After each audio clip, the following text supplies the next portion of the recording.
There comes a point in the crucible of competition where records and reputation mean nothing. The Phoenix Suns have stepped onto that stage. Welcome to the NBA Finals. They played to the best regular season record in the league, 62 wins, home court advantage throughout the playoffs. 2 nights ago in Game 1, the Suns discovered what it means to play for the championship. Angered, flustered, seemingly overwhelmed by the moment. We're just glad Game 1 is over, and now we can get on to playing basketball. Game 1 may be gone, but the Chicago Bulls remain, brimming with resolve, one step closer to the historic three-peat, anxious to make Phoenix face this cold reality. No team has ever lost the first 2 games at home and come back to win the NBA championship.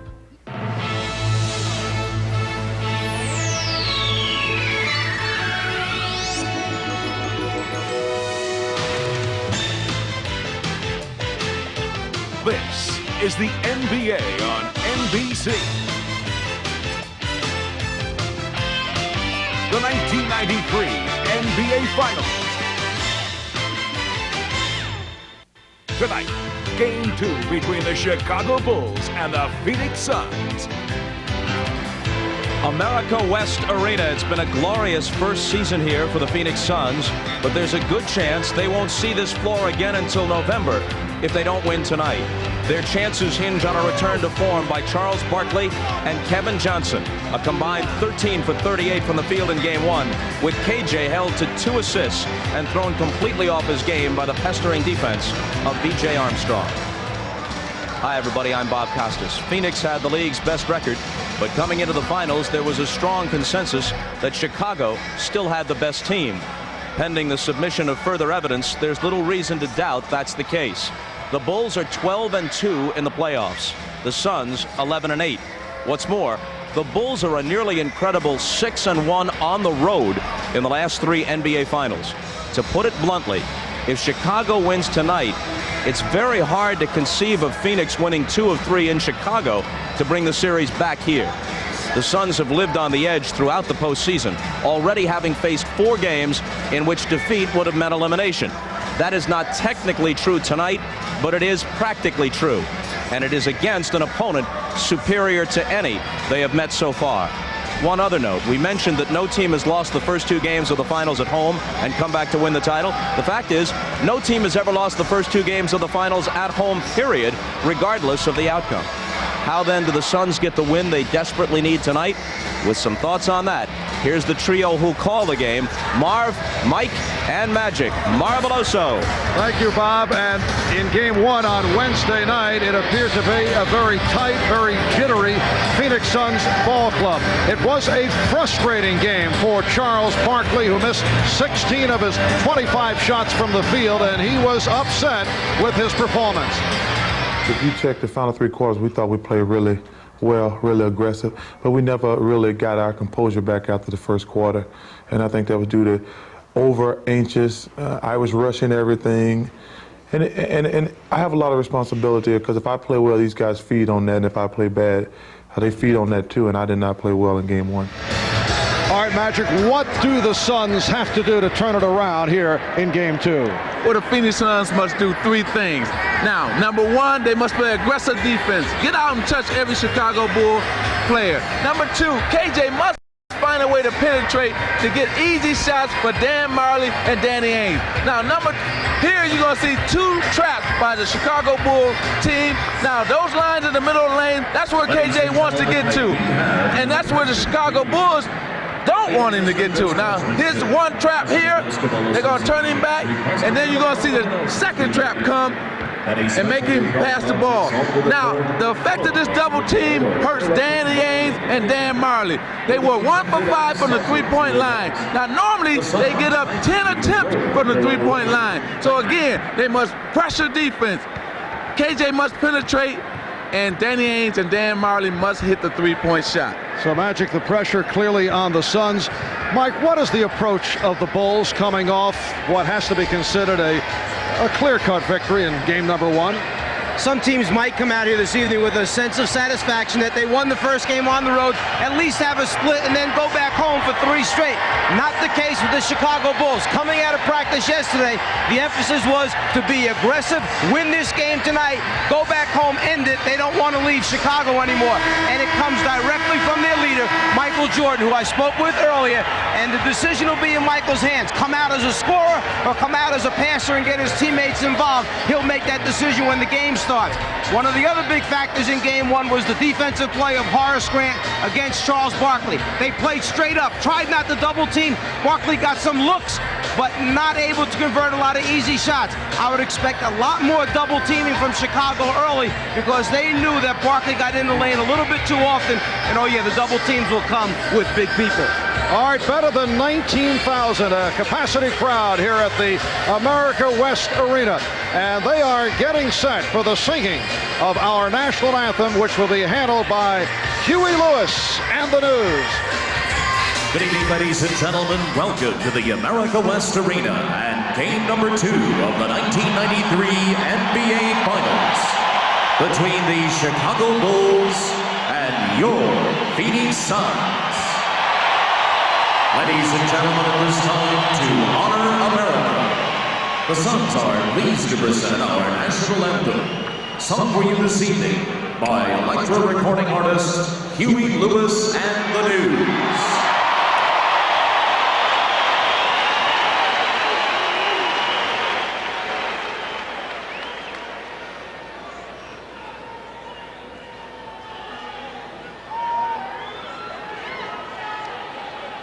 Oh, say, can you see by the dawn's early light what so proudly we hailed at the twilight's last gleaming, whose broad stripes and bright stars through the perilous fight o'er the ramparts we watched were so gallantly streaming, and the rockets' red glare, the bombs bursting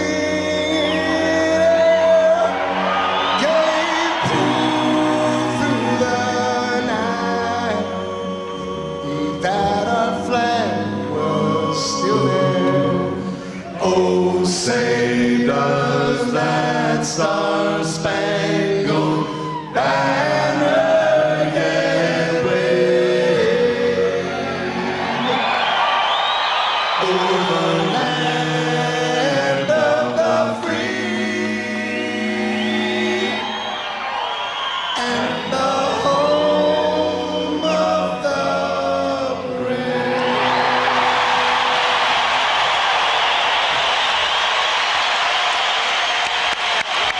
Nice job by Huey Lewis and the News, hearing it from the crowd here in Phoenix.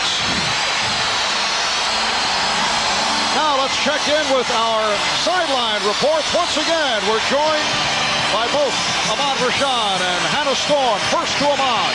All right, Mark, before the Bulls-Knicks series, I talked about a player who had gained so much respect from his teammates. That was B.J. Armstrong, who has played so strong through every series and continues to do so here.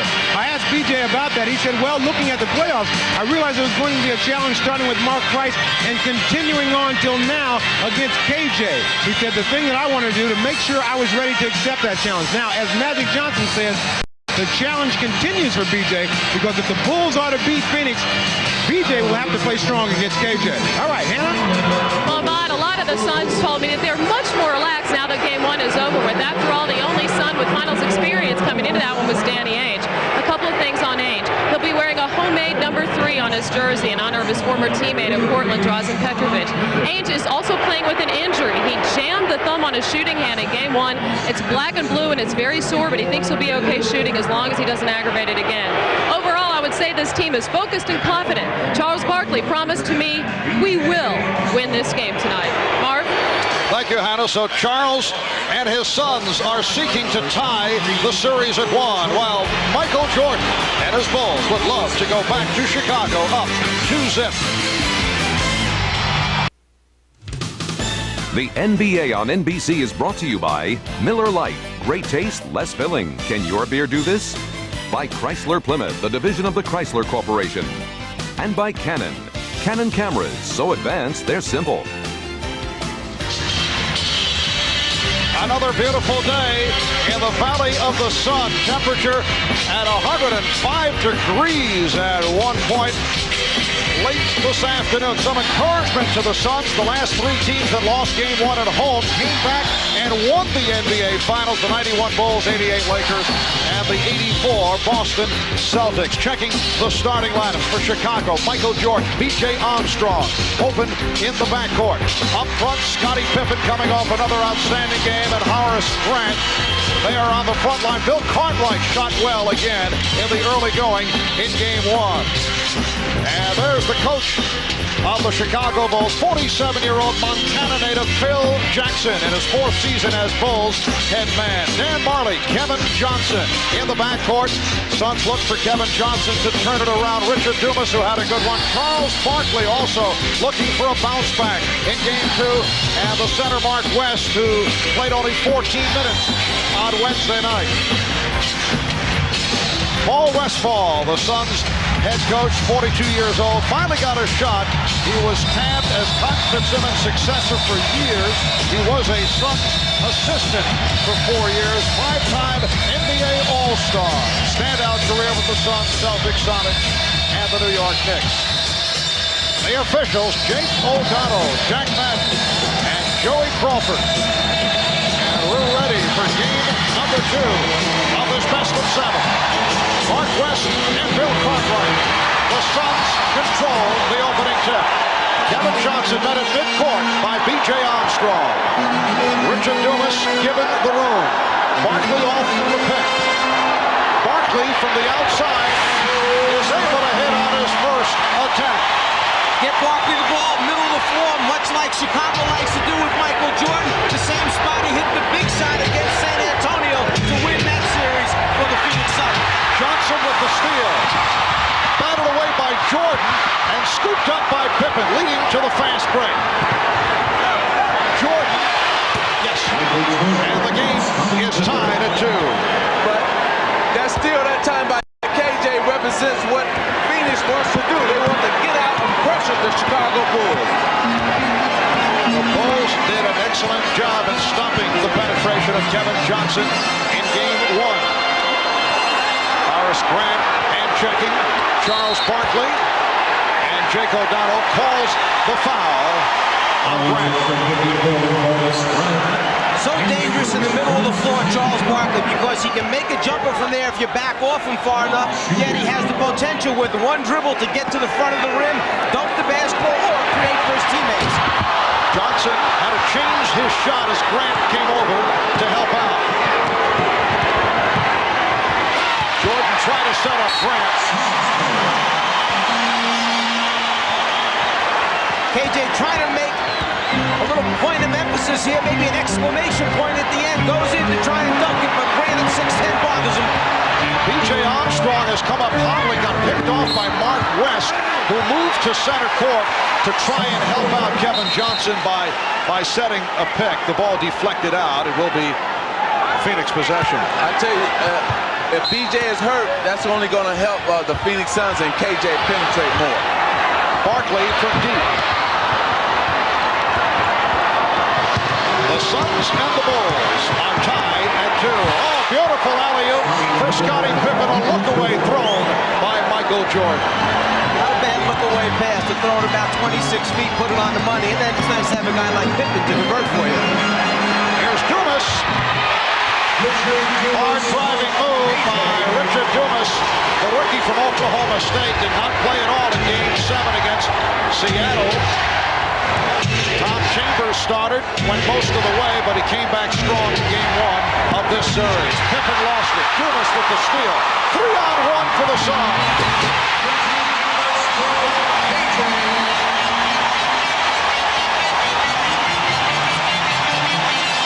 So Phoenix with a 6-4 lead. See, that's what I was talking about, the aggressive defense, because if the Phoenix Suns play aggressive defense, then they can get into their transition game, much like they just did there. Jordan. Looks like Michael wants to get to it early offensively. He's come out shooting. I think he's just looking it over right now. He's got to get his stroke down, see if he's got the good touch, good feel, but at the same time, he's willing to throw a few passes here early, get his teammates involved. Suns and Bulls tied at 6. They trap Johnson. West for Barkley. And the foul. And more importantly, we're talking about a foul on Grant, which is 2, and they need him to play Barkley. Well, let's go back to aggressive defense by the Suns, Richard Dumas, which gets Phoenix into their style of play. The best for them, the open court. Some good interior passing by the Suns, and Grant, who already had one ticky-tack foul when he poked him in the eye early, that time trying to come over and help out on the rotation. A little late, 2 fouls on Horace Grant early in the game. And Magic, in contrast to the way the Suns came out in game 1 on the tight side. Charles Barkley telling us after practice yesterday, he felt he was hyper, he felt the team was hyper. A different story thus far here. Well, they're more relaxed, and also they're playing better defense. Foul called. West came over, got a piece of it, and picked up the personal. Now, this is a strong move by Phil Jackson to leave Horace Grant out on the floor this early with 2 personal fouls on him. No one knows the team better than the head coach who sees him every day in practice. But normally you would pull him out and substitute, so you happen to use the other 4 fouls for the rest of the game. Phil Jackson making a move of staying with him. He's got confidence in him. Scottie Pippen only 3 for 9 from the line on Wednesday night. Gets on his first. Suns with a 9-7 advantage. Scottie Pippen 12 for 20, 27 points. A terrific all-around performance in the opening game of the series. Here's Chicago going to the trap. Marley protecting. And then fires down.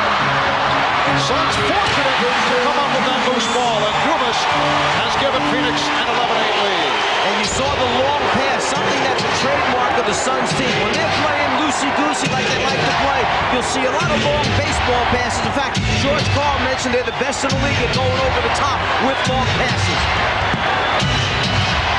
Jordan got the step. Cartwright had it knocked away, but a loose ball foul is called. That's the second on Mark West. Well, here on the trap, you must be aggressive. You must attack when you're being trapped. And that's what the Phoenix Suns do. They are aggressive and get a dunk out of it. Anytime you trap, you must try to score against the trap. Early departure for that man. Mark West played only 14 minutes. Hit 3 of 3 from the field the other night, but picked up the early 2, and Oliver Miller has come on and blocks Cartwright. Oliver Miller, the rookie from Arkansas, coming up with the rejection. Nice hesitation move by Kevin Johnson. So the Suns lead 13-8. Pippen right back. Yes, Scottie Pippen wasting no time getting down court. The Suns lead by 3 with 4 minutes gone by, and they have opened at a quick pace. It is Phoenix Suns pace here at the outset. Suns have made their last 5 from the field. Marley for 3. Pippen has Grant in the open floor. Yes, and it counts. So the foul is called on Kevin Johnson. Eyes up all the time, see the floor at 6'7", Pippen can do it, and when you have a power forward who runs the way Horace Grant does, it pays off with some easy baskets in transition. And credits to Phil Jackson for leaving him on the floor, not taking him out. He knows his team better than anyone. 3-point play for Grant to tie the game at 13. This time light pressure by Chicago. Barkley was fouled. Well, what Phoenix have done now, they move, what Chicago has done now, they move Scottie Pippen over to guard Charles Barkley and move Grant over to cover Dumas. Number 34, Charles Barkley in the line. And Barkley will shoot a pair. Fouls us 5 points. 1 for 1 from the line and 2 of 3 from the field. And Magic, they opened up the game. The Grant-Barkley matchup. What did Phoenix do? Brought Barkley to the top of the circle to try and get Grant to have to guard him out in that area where he could beat him off the dribble. But as soon as Pippen went on him, they put Charles right down in the hole and posted him up. Charles bigger and stronger than Scottie Pippen.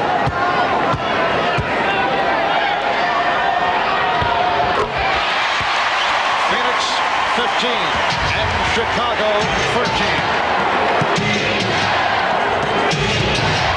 Barkley switches off to Pippen. Now met by a double team. Grant. Well look by Scottie Pippen off the trap in the corner. And the game is tied at 15 again. B.J. Armstrong looking to make Kevin Johnson work hard to get it across. And a foul on B.J. Will he get the call on the continuation? No, he won't. They don't want Kevin Johnson coming back to the middle of the floor, so if he's going to get to the basket, his easiest path will be turning the corner. That time, B.J. ride him a little bit too much. Now Barkley posting up. Charles Barkley able to hit the turnaround on Scottie Pippen. The Suns lead by 2 and Barkley off to a fast start. Joe Crawford with the whistle. And a foul against the Suns. It's on Miller. Timeout taken by the Phoenix Suns. We'll be back in a moment. Well, in game 1 on Wednesday night, B.J. Armstrong did the job against Kevin Johnson. Johnson only 4 for 13 for his 11 points. B.J. hit 3 from downtown. And B.J. and the Bulls so successful in stopping the penetration of one of the best in the business, Kevin Johnson. We talked with B.J. about that and asked what are his plans for going up against Kevin Johnson here in game 2. Well, I think, first of all, our team, our total team made an effort to know where he's at on the floor and know where he operates and tried to get acquainted with his game, his right to left crossover, his finish with his left hand at the basket. So our team was well aware of what he likes to do. And my main goal was to make him work from the time the ball was taken out of bounds to the time they set in their offense. And once he does give it up, not allow him to get the ball or make him work to get it that he's just out of sync. Well, Bill Cartwright able to hit. And the game is tied at 17. The little things that KJ pointed out go back to the conversation with Phil Jackson, coach of the Bulls, prior to the first game, saying that Richard Dumas hits a little 12-footer from the baseline, saying that knowing the players and the little things they like to do might be more important against Phoenix than actually the X and O part of it. Pippen gets inside. Pippen on the follow. So both clubs are hot. Chicago 8-4-11. Phoenix 8-4-11. Well, the first team that makes a defensive stand will take control of this game. So far, it's been back and forth offense on both ends of the court. Game tied at 19. Here's Dumas. Back tap by Jordan. And Armstrong brings across just under 6 minutes remaining. First quarter. Marv Albert, Mike Fratello, Magic Johnson, Bob Rashad, and Hannah Storm from America West Arena in Phoenix. Jordan with another opportunity.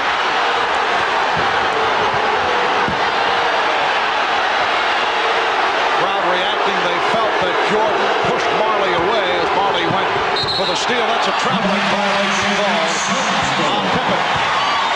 Let's go back to the last play for Phoenix. You have the player coming over to set the screen. The defensive man, Cartwright, must stop KJ from getting to the middle of the floor. It's what Magic talked about in the beginning. They don't let him get to the lane area, but he still creates a shot for a teammate. Chicago's 4th turnover, giving the ball back to Phoenix. Scott Williams guarding Charles Barkley. Williams coming on for the first time. Jordan for 3. Yes.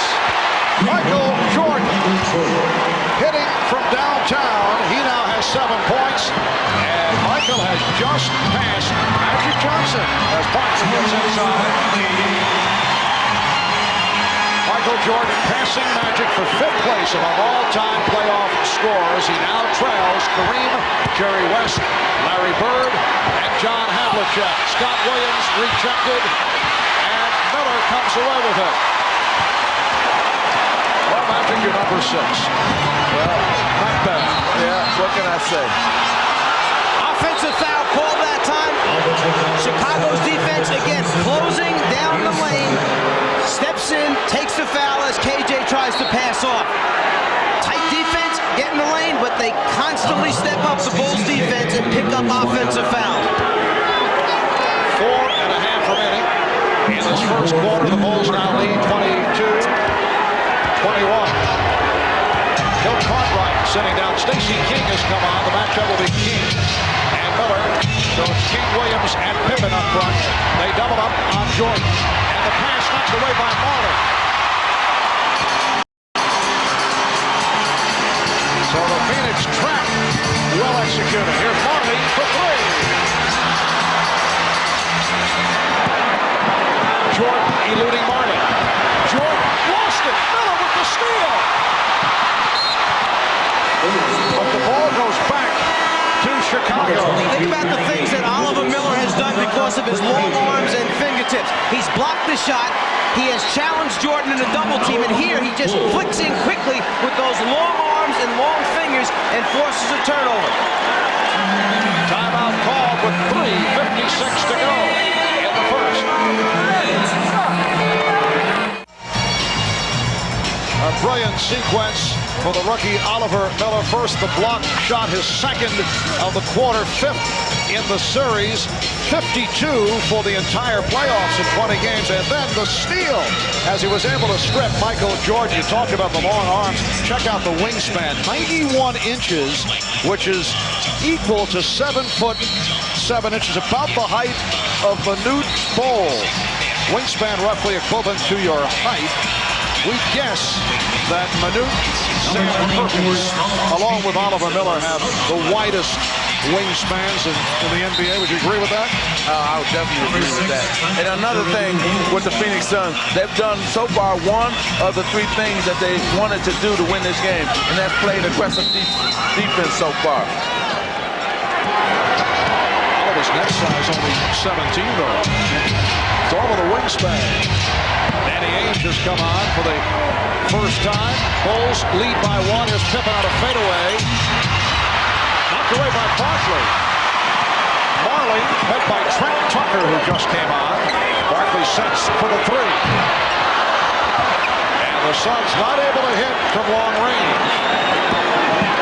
Scott Williams knocked away by Marley. Scott Williams had the strong game on Wednesday night. Really did the job off the ball. Scott Williams was in there for the final 12 minutes of the basketball game, and when he was on the floor, Chicago was plus 11 against Phoenix. So that means without him, they were actually down. They have a lot of confidence in Scott Williams. Tom Chambers, who came on just a moment ago, is called for the foul, and Stacey King will go to the line. Tom Chambers did not get the playing time the other night, coming off the good one against Seattle in Game 7. Magic, I want to go back to the last possession for Phoenix when they pulled up and Charles wound up shooting the 3-pointer. We understand that Charles is going to take his threes every so often from behind the 3-point line, but that particular time, I would say, was not the right decision. And looking over at Paul Westphal, he was not real happy with that shot selection. Well, that's because you got your best rebounder shooting a 3-point shot, and you take your best rebounder from the basket, and nothing good can happen for you. Well, Marley able to get to that loose ball, and Chambers blocked by Williams. Pippen for Jordan. And Trent Tucker able to get to it. Bulls with the ball. They lead by 3.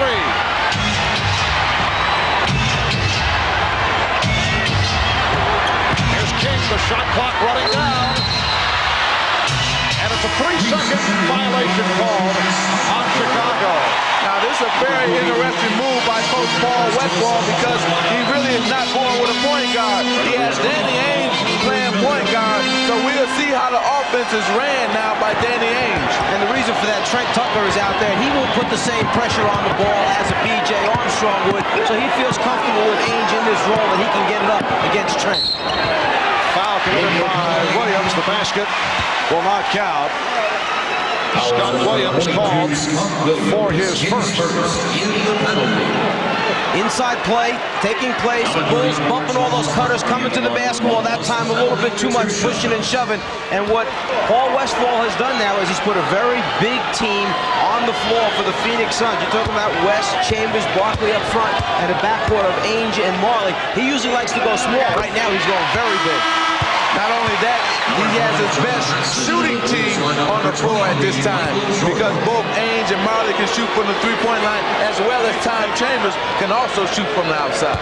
John Paxson replacing Michael Jordan. Jordan with 7 points, 3 out of 6 from the field. Comes back to Barkley. Chambers. The Suns and the Bulls tied at 24. Bulls have missed their last 5 field goal attempts. They have Williams with King and Pippen up front. Tucker and Paxson at the guards. And Jake O'Donnell with the call away from the ball.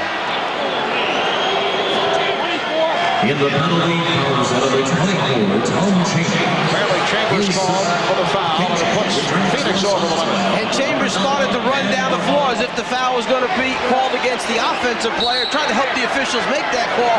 Jake O'Donnell right after said, no, I don't buy that routine. So both teams over the foul limit. And Stacey King to the line. He is 3 of 3 from the foul line. 2:18 remaining. In this first quarter, the Bulls by 1. Game 3 in Chicago Sunday night.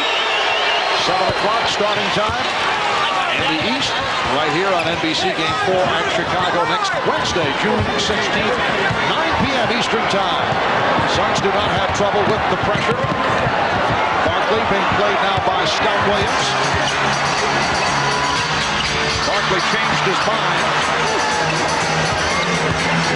Chambers pulling his way, and a foul call. So Tom Chambers to the line. He was hit by Scott Williams.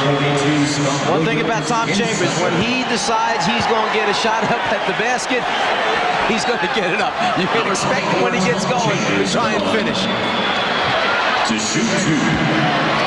Tom Chambers in his 12th season out of Utah. Last couple of years bothered by back problems and hamstring injuries.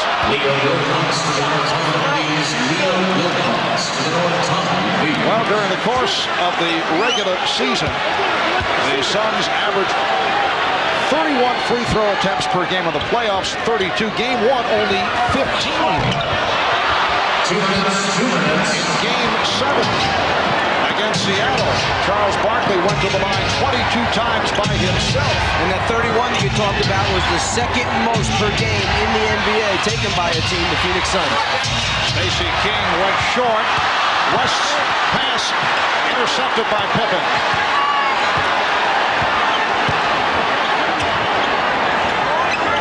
Chicago looking for Trent Tucker to get into it. Stacey King. Rebound Charles Barkley. Barkley. Try to lead Johnson.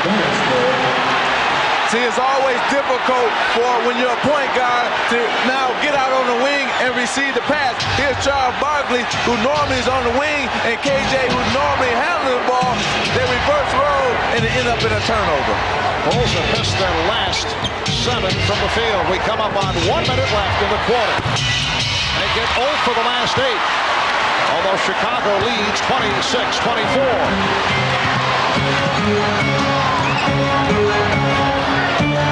Kevin Johnson being guarded by Trent Tucker. Kevin Johnson with a second field goal. And he's tied the game at 26. Pippen off the hesitation dribble. Pippen for Williams. What a play by Scottie Pippen. The Bulls lead by 2. Johnson changed his mind. Picked off by Tucker. Well, you got a man here who was down in Game 1, that being Kevin Johnson. Now he wants to do a lot of things. He wants to make something happen. And that time he wanted to make something happen, but got caught in the air. You got three-point shooters on the wing in case they double Pippen. Shot clock down to 4. Pippen. Final seconds of the first quarter. Haynes to the fadeaway. Yes, and it counts.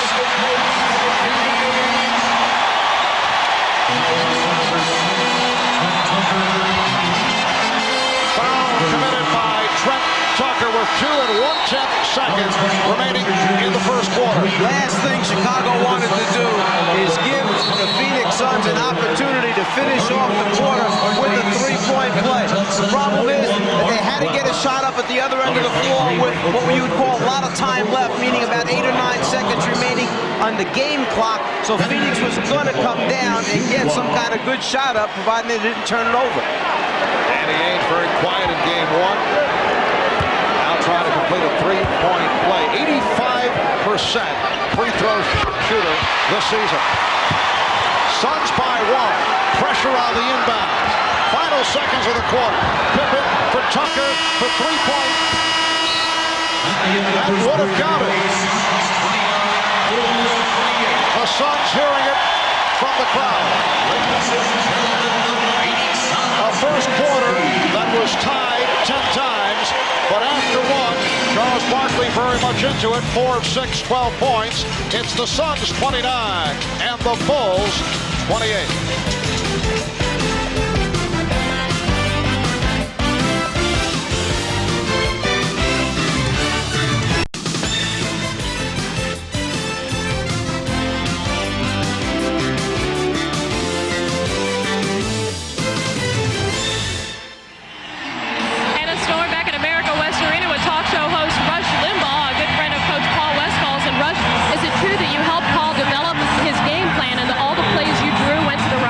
I said start every play off to the right. Try it first. It's been working lately. Well, you're a very opinionated guy, but you told me earlier tonight that this team sort of reflects your political views. Well, sort of. This is a team of rugged individualists who play well as a team, and the key to their success tonight is for each guy doing what he does best. They're not down by 20 tonight like they were the last time. They got that first game under their belt, and I think you're going to see the real Phoenix Suns as this game goes on. Which looking good. It's a team of destiny, Hannah. All right, thanks, Rush. Mark? All right, Hannah. As this second quarter gets underway, Michael Jordan gives it up to B.J. Armstrong. And the Bulls now lead 30-29. Czar, can you imagine if Rush Limbaugh did play-by-play for the Phoenix Suns? That's a foul on Danny Ainge.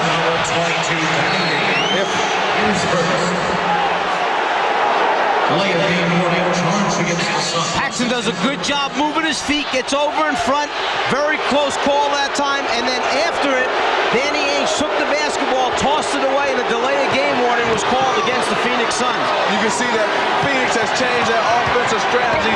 They're now trying to run after-made baskets.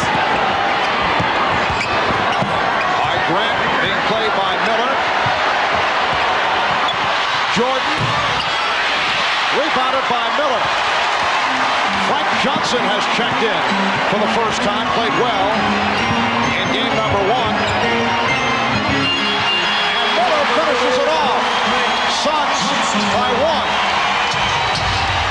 1 minute gone by in the second quarter. Can you imagine if Rush Limbaugh did play-by-play for the Suns? He'd probably suggest 5 years mandatory for traveling violations. Explain it later, so I'm thinking about that. Okay. And a foul is called. A loose ball foul. Jake O'Donnell, Jack Master, Jordan Crawford working the game. Oliver Miller called for the foul. Well, as we mentioned earlier, Magic with tears in his eyes as Michael Jordan passed him by earlier. You took it well, I thought. Yeah, well, since he's a good friend of mine, I decided to go ahead and not cry too much. You know, but if it was somebody else, I probably would have been really upset. And there's the man next in line, John Havlicek. One of the greats from the Boston Celtics. John Havlicek up at 4 a.m. this morning, taking his first air balloon ride around the area. Got up as high as 4,000 feet, but hovered mostly in that 60 to 80-foot area off the ground. Simply sensational. And Hondo will be one of the guests at halftime with Bob Costas on the Prudential halftime report. Armstrong on a pull-up. Oh, Grant, and he was fouled.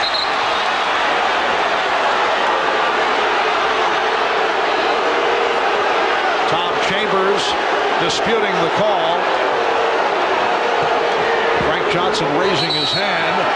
And let's see who the foul was called against as Charles Barkley is being waved in. No official word. It is Johnson. And Chambers will sit down, replaced by Barkley. Obviously, Frank Johnson, with a reputation for being honest, he held up his hands, so the officials went along with the call. Game is tied at 31. Michael Jordan with 9 points, and the Bulls lead by 2. Armstrong applying pressure on Johnson. Johnson played only 9 minutes in game 1, hit 4 of 7, 8 points, did a good job penetrating. Barkley stepping around Grant. 14 for Barkley, and he's tied the game at 33. Nice job of raising up, getting Grant to commit a little bit too much, took him out of his defensive stance, and it was a matter of putting it on the floor and going around him. Grant, Miller with the rebound.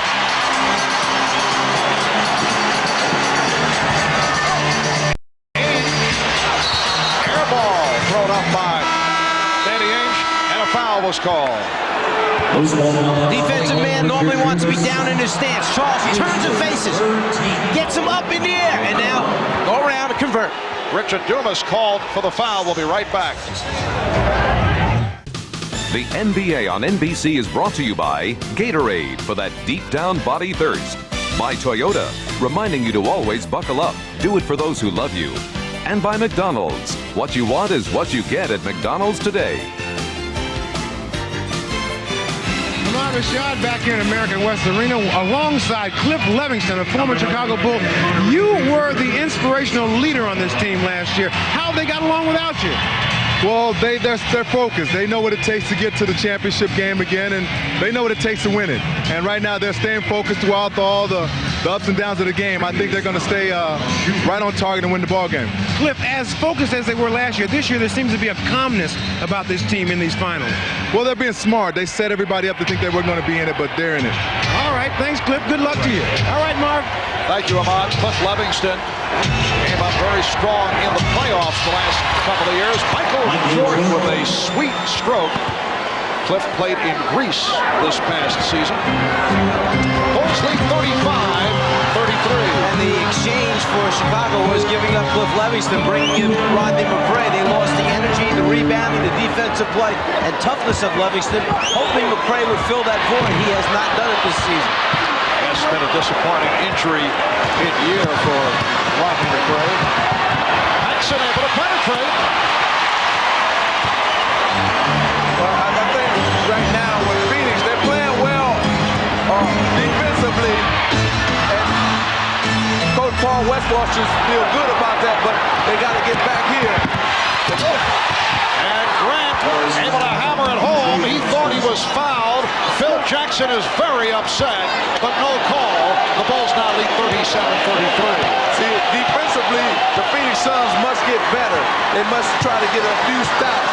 Now, Oliver Miller's been good on defense for them, but the team defense hasn't been that good. And a blocking foul. John Paxson is called. Dishing it off at the end, Grant with the finish. Barkley challenges, and after the basket, the entire coaching staff of the Chicago Bulls was up. They felt there should have been a foul on Barkley. Barkley with the effort. That's how you tell your big people to finish plays off. Don't put it up and lay it up. Dunk it when you can. And Marley will inbound. A quiet first half from Marley. He is 0 for 3, scoreless. Started slowly the other night, then came on.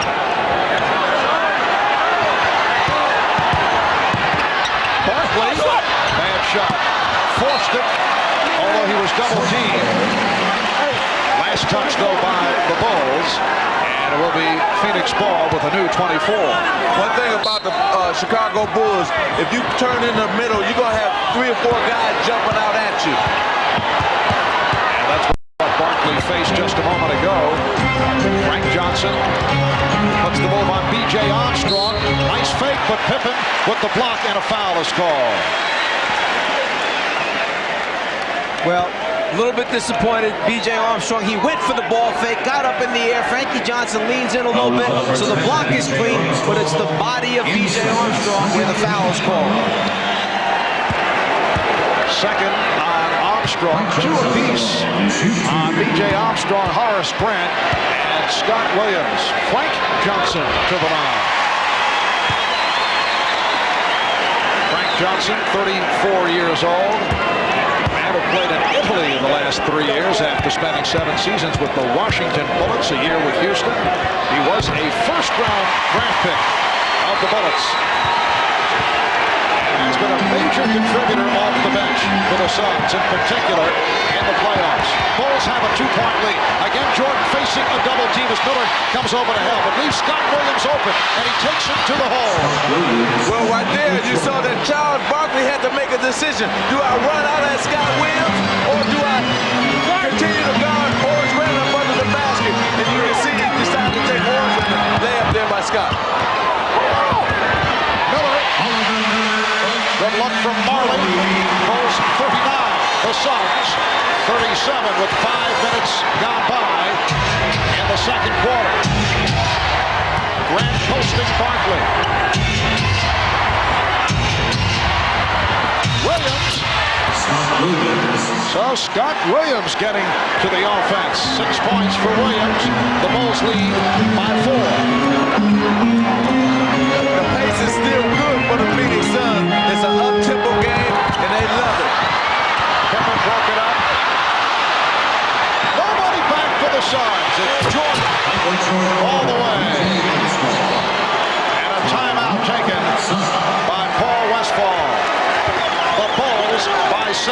We mentioned that Phil Jackson's got a lot of confidence. Well, Williams has a wide-open jumper and then says, hey, why not take a layup instead of a jumper? So he goes uncontested to the basket for the first one. The next score doesn't come quite as easy because he's got to fake first, get Barkley off his back, then convert by dunking the basketball. Unselfish play by the Bulls. Give it to Michael. Let him get the 2.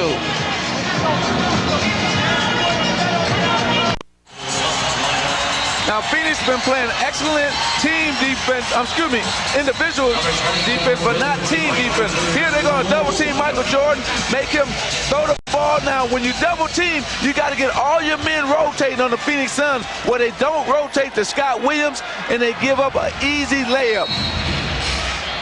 So you got to rotate, get good team defense. And that's what's killing the Phoenix Suns right now. Good individual defense, but poor team defense. And the Bulls have hit their last 5 shots. They now lead by 6. Their biggest lead of the game. Kevin Johnson has returned. Marley. And Barkley. Charles Barkley has 16. The Bulls now lead by 4. Just under 6 minutes remaining. First half. Marv Albert with Lazar of the telestrator, Mike Fratello, Irvin Magic Johnson, Bob Rashad, Hannah Storm, Bob Costas will be along at halftime. Here's Jordan. Oh, what a pass for Horace Grant. You talk about beautiful, unselfish basketball. There's give and go. Pass, cut to the basket, get it back, and then either score or give it off to a teammate. Michael Jordan and the Bulls.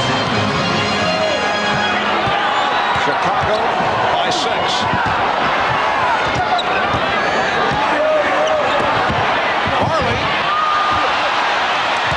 With the setup, Marley could not finish it.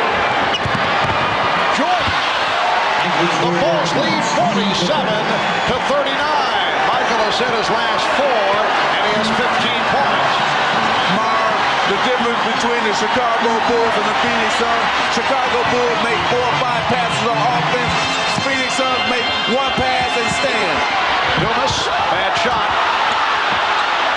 Marley for 3. Another opportunity and another bad shot. What a sequence for the Suns. Whoa. Let's go back a moment ago. Michael Jordan down here had just passed the ball across the floor over to Scottie Pippen, and now he moves without the basketball. Give and go, get it back, draw the defense, make the pass, and finish off. Jordan, who moves as well as anyone in the league without the basketball, just draws all the attention and then unselfish play. Grant fouled by Marley. Chicago has hit its last 7 shots to take an 8-point lead with 4:33 remaining first half. Inside, Grant going up strong. Got to stop him from making easy baskets, so Marley takes the foul to prevent the score.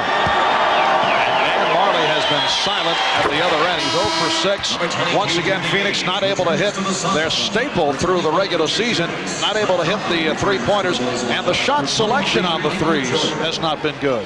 What happens is when you take so many of them, you're used to getting your share each game, and then when they don't come easy, you try to force some, or when you do get a look, you try to get it up there in a hurry. Especially on Chicago, you got to get it up in a hurry, or somebody be out there contesting. Chicago leads by 10. Kevin Johnson beating the pressure. Marley now played by Grant. Barkley being guarded by Pippen. Single coverage, and Barkley now has 18. Well, Danny Ainge did a smart move. Pass to Barkley, and he cut to the corner, knowing that Trent Tucker would not go down and double team Charles Barkley. Armstrong, yes. And the Bulls have hit their last 8 shots on fire. Marley trying to split through and lost it.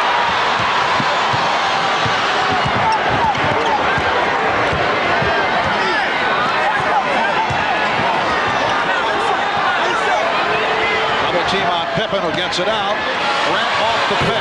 Beautifully done as they swing the ball around, looking for the open man. That's exactly what Magic talked about. Difference, 4 or 5 passes, play unselfish, doesn't matter who scores. Well, let me just put it bluntly here. In a running game, Phoenix is at their best. In a wide open game. But in half court, Phoenix struggled. Where now you're talking about a championship team in the Chicago Bulls. They're the best half court team in basketball. Evan Johnson turning it over. The ball goes back to the Bulls. Michael Jordan receiving a brief rest. Try to check in, but the substitution not allowed. Trent Tucker was heading off. So Jordan will come on next whistle. Bulls in the midst of a 10-2 run. They've hit their last 9 shots as we come up on 3 minutes remaining in the first half. Chicago with its biggest lead. Johnson with the steal, stripping Cartwright. Here's Johnson for Marley, and he's fouled by Pippen. Sarcastic reaction from the crowd on the foul call. Pippen picks up his second. If they can just generate a little bit of easy offense, and that happens when you play good defense. KJ getting back in there, hands in on the center. Now gives it up to Marley, filling the wing on the right side. Pippen just takes the foul rather than give up the layup. This is a Phoenix Suns team that went 62-20 during the regular season, best record in the league. They've struggled in the playoffs, although they have reached the final round. Had problems with the Lakers, losing the first 2, taking the next 3 to win the series. Took San Antonio in 6, and then won a difficult 7-game series against Seattle. At home during the regular season, they won 35 and lost 6. 4 home losses, though, at the hands of Eastern clubs, and 3 of the losses after the All-Star break. Jordan on the recovery. Now, that's one you rarely see. The pass was slightly off, but he was still able to get it and was able to convert. Well, that's why he's so great. That's why he can do things that no other player can do. And actually, the Phoenix defensive player got a body on him. So, yes, the pass was a little bit short. Jordan couldn't extend, but Marley goes back and gets a body on him right there to prevent him from scoring. But Jordan recovers more quickly than Dan Marley. The Bulls have hit 10 of their last 11 from the field and lead by 12. Coming up on the Prudential Halftime Report, we'll be joined live here in Phoenix by former Celtic great John Havlicek. There's Hondo. His Celtics were the last team to three-peat. Actually, they won 8 in a row. We'll also talk with the two guys who figure to be the top 2 picks in this month's NBA draft. This is a live shot. Chris Webber at home, not watching the game. He's playing Nintendo or some kind of video game, unconcerned at present about the Suns and the Bulls. Of course, he led the Wolverines to the NCAA final each of the past 2 seasons. Sean Bradley will also be here, the highly regarded 7'6" center from Brigham Young. There's Sean, a busy halftime in just a few minutes, but right now let's head back to the court as we rejoin Marv, Mike, and Magic. All right, Bob. Chris Webber putting a dent on the ratings. He does have a Nielsen Holmes on. Do you know that? I'll give Magic first pick. What do you want? I take Webber. So whoever's left over, I'll take him in the second slot. Coming out of that last timeout, Ahmad overheard Phil Jackson telling the Bulls they like the tempo, they feel they're in control as Michael Jordan tips it in, and he wanted Cartwright on the floor to stabilize this team both offensively and defensively. The experienced center who will get them in their offense, allow them to run it by setting screens, and get on the glass and help on the boards. And a foul call. That's 3 on Scott Williams. A red-hot second quarter for the Bulls, who now lead by 14. Well, here's Michael Jordan attacking the offensive board. See, Michael can hurt you in so many different ways. You always got to know where he is on the court and put a body on him when a shot goes up. Scott Williams sitting down. Chicago 13 for 19 from the field. Phoenix only 5 of 16. Now Barkley operating against King. Got it back to Ainge. And the Suns finally hit a three-pointer. They missed their first 4. Bulls 57. The Suns 46 with a minute 50 to go in this first half.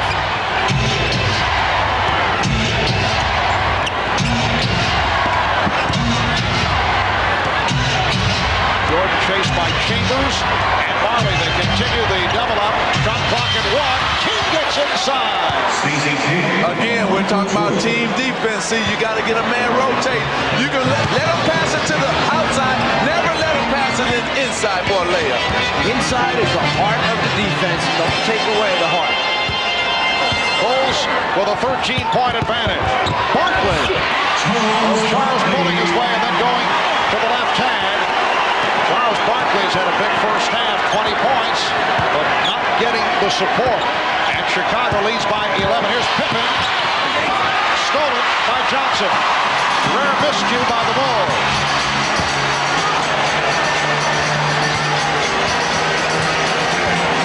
Emma Johnson now guarded by Michael Jordan. Chambers to the scoop. Rebound Barkley. Oh, what a play by Charles Barkley. The Bulls by 9. 40 seconds to go in the half. 22 for Barkley. Jordan. Well, the Suns with a chance to knock that Chicago lead down further. Chicago led by as many as 14. If you're wondering why we were talking about 4 or 5 passes for Chicago and then suddenly Jordan shoots a quick one, he was trying for a 2-for-1. Get one up, see if it goes in. No, they'll get the last one back. And Barkley drew the foul.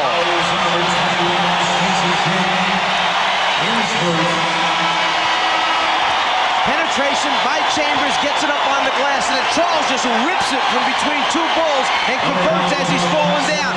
And then, again, to end a quarter, an opportunity for Phoenix to wind up with a 3-point play. They did it in the first quarter.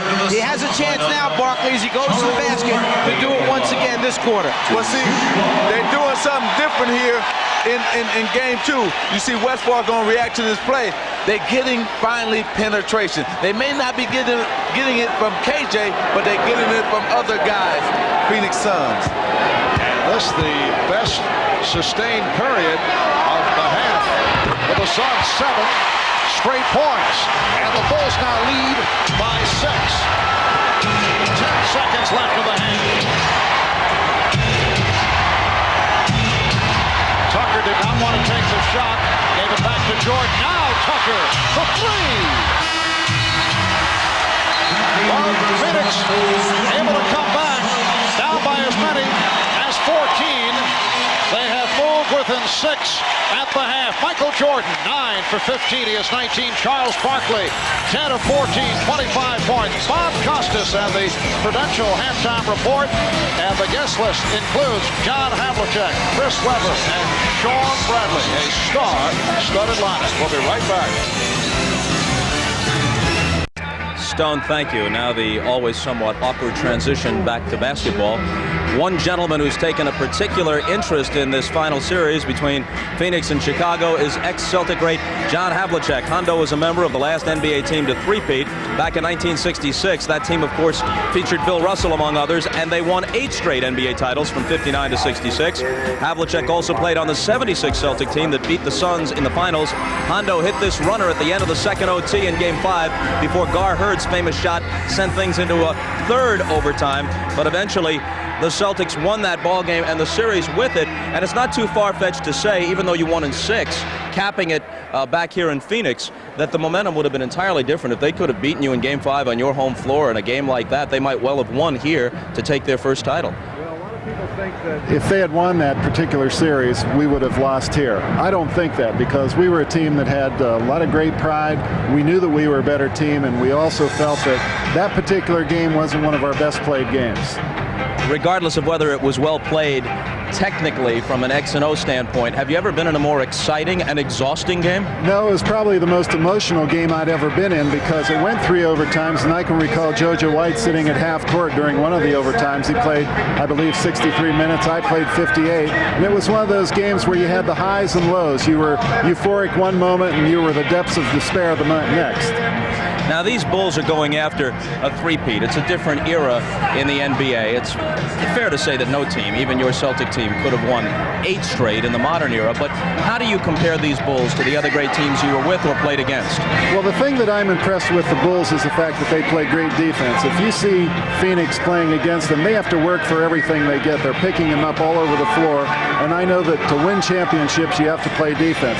Paul Westphal may have to change this whole lineup to get back into this series if they don't do anything tonight. Westphal, a former teammate of yours and, of course, an opponent in that 76 final. He was a great player in those days for the Suns. Did you see him as a potential coach? I always liked Paul Westphal as a player, and he's a very gamey individual, and he always had a lot of contests to play. So he's a thinking-type player.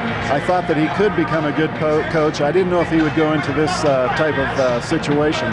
Let's get you to weigh in on the question they've been asking for the last couple of years. You played with so many great players and against West and Robertson and Wilt, and you've seen all the others who followed. Is Michael Jordan the best ever? The best I ever played against was Oscar Robertson. If I had to put my fingers close together as possible, that's where Jerry West is. But Michael seems to be a different type of player. I've never seen anyone come to a jump shot or jump stop, split the defense. He just seems to find holes in the defense, and I've never seen anyone like him. I think he's the best. Thanks. Great to see you. When we come back, we'll be joined by the 2 guys likely to go 1-2 in the NBA draft, Chris Webber and Sean Bradley. That's after a message from Prudential and a word from the NBA.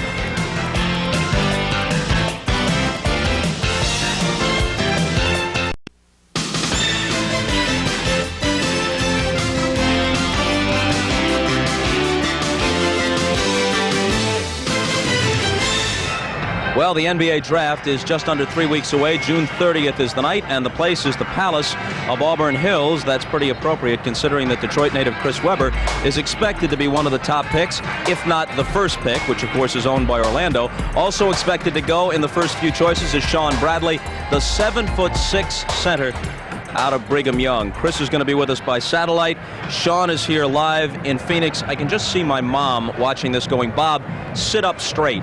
What good is it going to do? The guy is 2 feet taller than me. And then the question with you has been your weight. In the 2 years away from competitive play on the Mormon mission, how much weight have you been able to put on? Well, when I played at BYU, I was playing about 200 pounds. Right now I weigh about 242, 245, right on there. So almost 40 pounds. How much more would you like to pack on for the rigors of the NBA? Well, I'm not too sure. I'd like to get with a trainer. I'm going to get with a trainer next week, and we'll decide exactly how much would be my optimum playing weight. Bill Walton had an interesting observation, and he knows pivot play, obviously. obviously. He said he thinks it's a good thing that you were away from the game competitively for 2 years. Likens it to what David Robinson had to go through in naval service. He says it gives a kid a chance to mature, get his priorities straight other than basketball. Did it do that for you? Absolutely. You know, the greatest thing that I did in my life so far was serve that mission and take 2 years out of basketball and devote myself to that kind of thing. I was able to figure out who I am and what I can do for the rest of my life. It also helped my metabolism slow down a little bit, so I was able to gain some weight. Hopefully now I can continue to gain a little bit more and become stronger. Are you mean enough? It's a tough game. I don't know. I grew up on a farm with a bunch of cattle, and they got to be the most stubborn animal in the world. But yeah, I don't play the game to lose. I want to go out there and do my best in any given situation. We've heard a lot of talk about Golden State possibly maneuvering to move up. They've got the 3rd pick behind Orlando and Philly. Don Nelson has long coveted a center. You could be the guy. Have they contacted you? Well, you know, many teams have been in contact with my agent and things like that. The draft is still, you know, in a couple of weeks, as we all know. I'll be excited to play wherever I can go.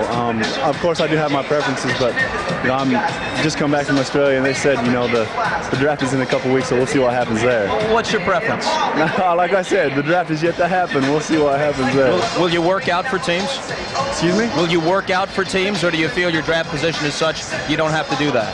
Well, right now, I think that for me to go and work out in the kind of shape that I am, it would not be able to show my true ability. So I'd like to take a couple weeks and hopefully get into shape and then maybe try out for some teams. We'll see what happens. You know, consider this. If Philadelphia sitting at number 2 takes you, and if they keep Manute Bol on their roster, they'll have 15 feet of center. That's a lot of center. A couple of long, lean characters. Let's go to Detroit. Chris Webber is standing by. Chris, we caught a live shot of you during the first half. Looked like you were playing some sort of Nintendo game, some sort of video game, instead of watching the Suns and the Bulls. Are you into this final? Well, I was playing a friend of mine in Sega in the Bulls Blazers, so I was having a little fun. I'm just here relaxing. I'll watch the second half and pay a lot of attention to it. Do you expect to be a member of the Orlando Magic? Is that safe to say that that's what you're expecting? You know, like Sean already alluded to, it's a long way before the draft, so, you know, you really don't want to get your hopes up for any team. Do I feel I should be the #1 pick? Yes, I do. I feel I'm the best player in the draft, but I think each player feels that. And with Sean and Jamal and Anthony, I think no team can make a wrong decision with the first pick, so I think all of us just have to wait and see what happens. I understand you and Shaquille O'Neal are pretty tight. Have you spoken with him about coming to Orlando?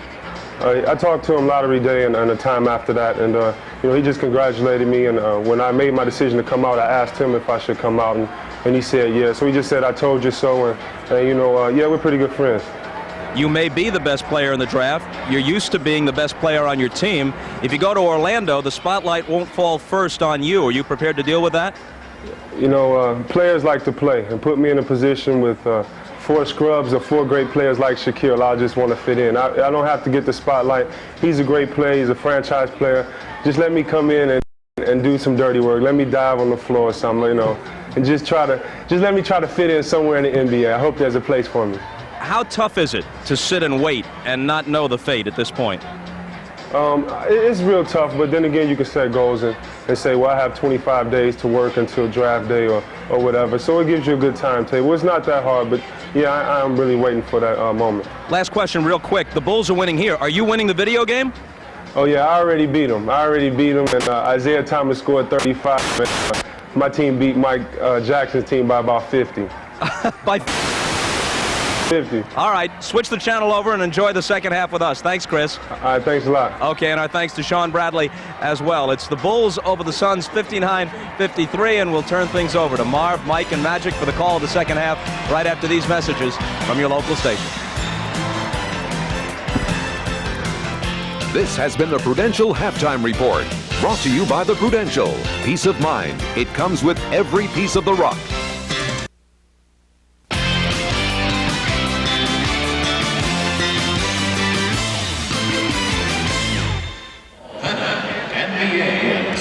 Coming up on 7:30 in the evening in the Valley of the Sun. Another beautiful day in Phoenix, Arizona. Marv Albert, Magic Johnson, Mike Fratello.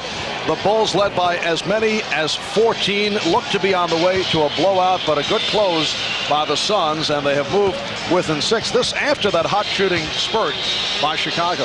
Actually, both teams are shooting the ball very well in the first half, up over 50% from the floor. Chicago with 6 more field goal attempts, and that comes because they have 4 more offensive rebounds and 2 fewer turnovers. But to me, one of the key things for Phoenix is already they have 10 points from the foul line here in the first half. They had 10 for the entire game number 1, so they get into the free throw line. Well, and here are the three-pointers. You know, Phoenix is only 1 for 5, but that one three-pointer triggered a 10-2 run by the Phoenix Suns to end the first half. And so that one three-pointer by Danny Ainge really sparked and rallied the Phoenix Suns. Yes, Danny Ainge hitting that three-point shot leading to the 10-2 run. A look at today's Miller Genuine Draft halftime statistics. The Bulls 59, the Suns 53 as we head to the second half.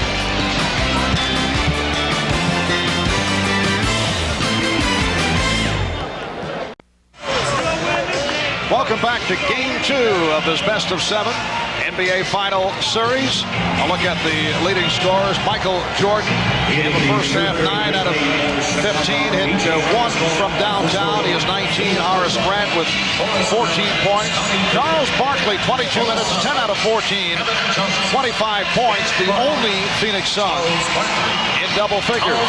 Barkley has been so effective because of his shot selection. You know, in game number 1, he was 7 for 15 from the inside and 2 for 10 from the outside, but here already in the first half, 8 for 8 from the inside, 2 for 6 from the outside. And you can see Michael's jumpers, 11 for 28, but inside, he rarely misses. And Barkley rebound. His 7th rebound of the game. Barkley all the way, rejected by Pippen. Tom Chambers starting the second half. Yes, and it counts.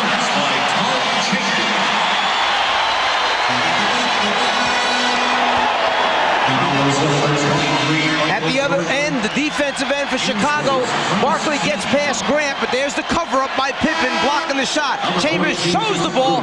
It's called the old up and under, and Michael coming from behind gets a piece of his head. So Chambers goes to the free throw line for a potential three-point play. I like how the Phoenix Suns are starting the second half because even though Barkley got his shot blocked, he was going to the basket. The same thing with Tom Chambers. At least they're taking it to the basket. So Paul Westphal starting Tom Chambers rather than Richard Dumas. Suns with a 13-3 run that goes back to the latter stage of the second quarter. They are within 3 points. Scott Williams. Jordan trying to break it up. And it's Phoenix ball. Correction, it is Chambers starting rather than Mark West.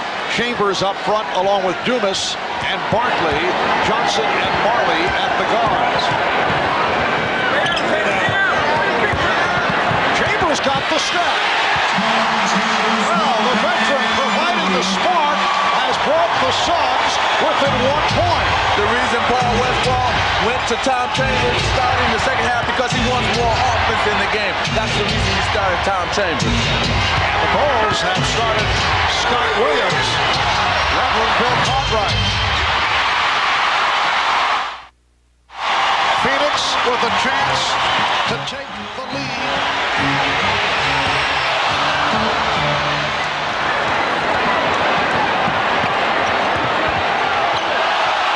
Crowd wanted a violation called on Jordan. Nice play, and Scott Williams extends. So the Bulls with a 61-58 advantage. 2 minutes gone by, third quarter.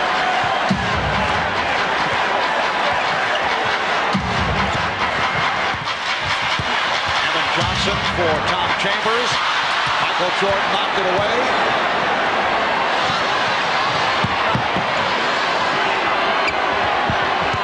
Jordan, they showed the ball move. Jordan on the follow, and he drew the foul. Charles Barkley, his first. We're right here. Scottie Pippen gonna go base on this spin back to the middle. He draws Chambers, kicks it to Scott Williams for the slam dunk. And Mike Michael Jordan takes the basketball and decides that he is going to make some things happen for himself by putting the ball on the floor. And remember, against New York, not too many times did he get to the front of the rim. Against Phoenix, it's a little bit easier. Even though he may miss the first one, he stays with it and gets another opportunity. Oliver Miller is back. Richard Dumas sitting down. Oliver Miller played well in the first half in a 13-minute stint. Chicago 63, Phoenix 58. Here's pressure by the Bulls. Johnson had a hold up on the dribble. Pass too strong. They got what they wanted. Phoenix tried to attack. Chicago comes up with the turnover.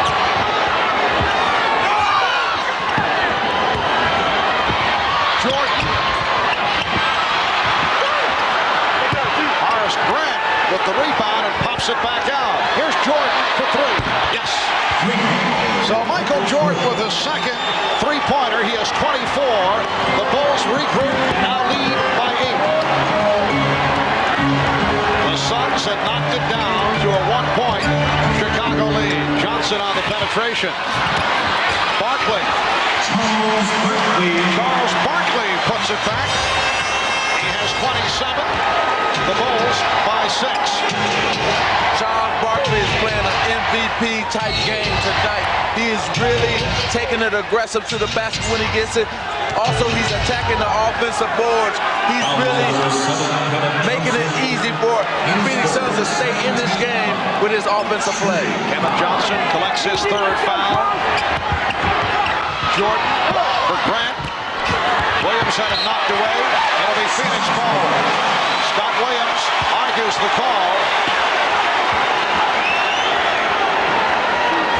They try to drop down pass as Scotty Williams turns to make his pivot. The ball goes off. Scott goes to Phoenix. Miller gets inside. The Bulls 66. The Suns 62.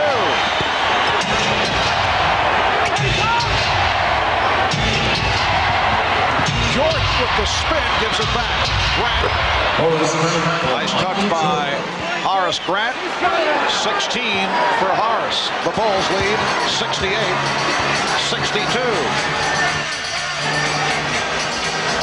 Phoenix Suns looking to tie the series at one apiece. Chambers not able to hit. Miller able to chase it down.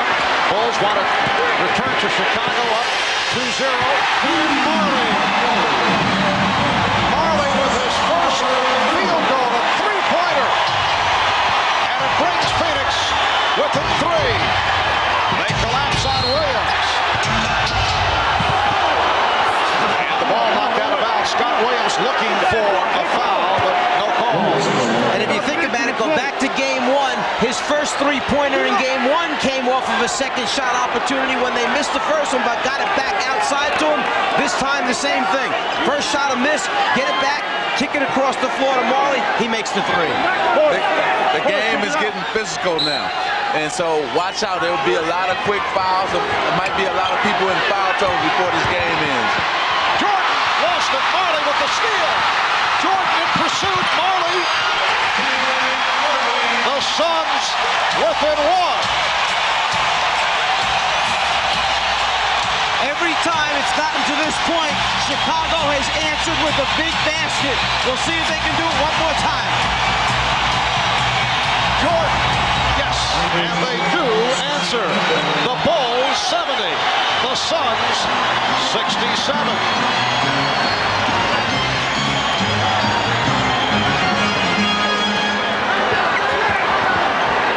Marley played by Jordan.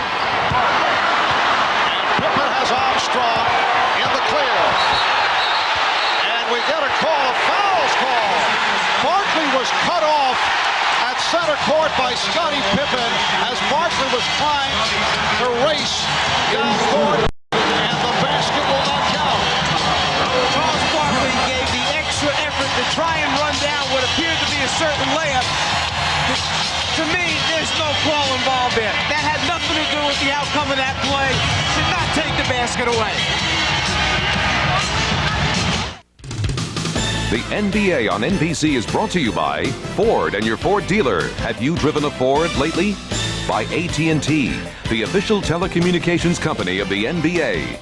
And by Merrill Lynch. For clients around the world, we make a difference. The difference is Merrill Lynch.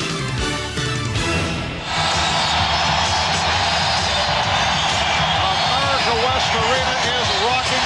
Charles Barkley in his final season with the 76ers, his 8th and final season last year, put up these numbers, averaged 23 points a game, 11 rebounds, 4 assists. And this season, coming over to Phoenix, upping it to 25.6 per game, 12 rebounds per game. And that doesn't really tell the whole story, because in this situation, he's done it in a more meaningful campaign with the Philadelphia 76ers, who were out of it most of the way last year. It's really hard to measure averages, and Charles has stepped up in a big way, an MVP season, and he has come back today after the bad game in Game 1. Here's Armstrong off the turnover, goes to the pull-up. And the Bulls now lead 72-67.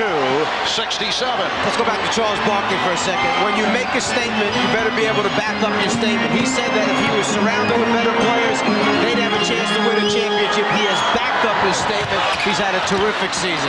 But a bad shot by Barkley. You mentioned the better shot selection by Charles. There have been a couple that have got off the mark. We just saw it a moment ago, and it leads to another Chicago field goal. B.J. Armstrong with 8 points, and he's increased that Chicago lead to 74-67. 5:40 remaining in the third quarter. Johnson off the dribble, rejected. Grant came over to help. Here's Chambers, and Jordan rebound. See, that's what I was talking about, the half court. Here's Pippen on the layup, and the basket counts. We'll go to this with Mike first, and then I'll come back with my point. Well, you said close down the lane when he gets there. If you've got shot blockers, what happens is it usually winds up producing easy scores. When you've got numbers on the break and a shooter like B.J. Armstrong, you wind up with a lot of easy points. Down the lane, try and convert. Nope. Instead, we'll let another big guy come over. This time, Grant gets a piece of it.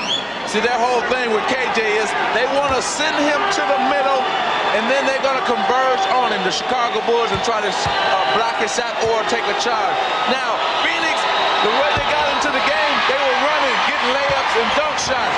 Now, they're going back to that half-court game, and they're struggling, and that's why the Bulls have gotten their lead again.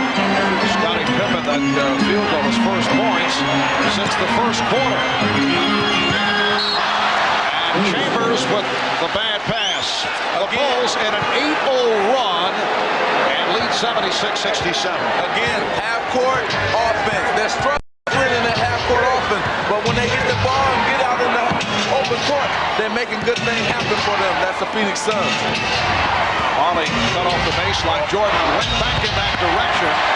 He thought he was fouled, and Grant able to convert. Horace Grant has hit 7 of 8. He has 18 points, and Phoenix takes a timeout with 4:50 remaining. Third quarter. Bulls lead by 11.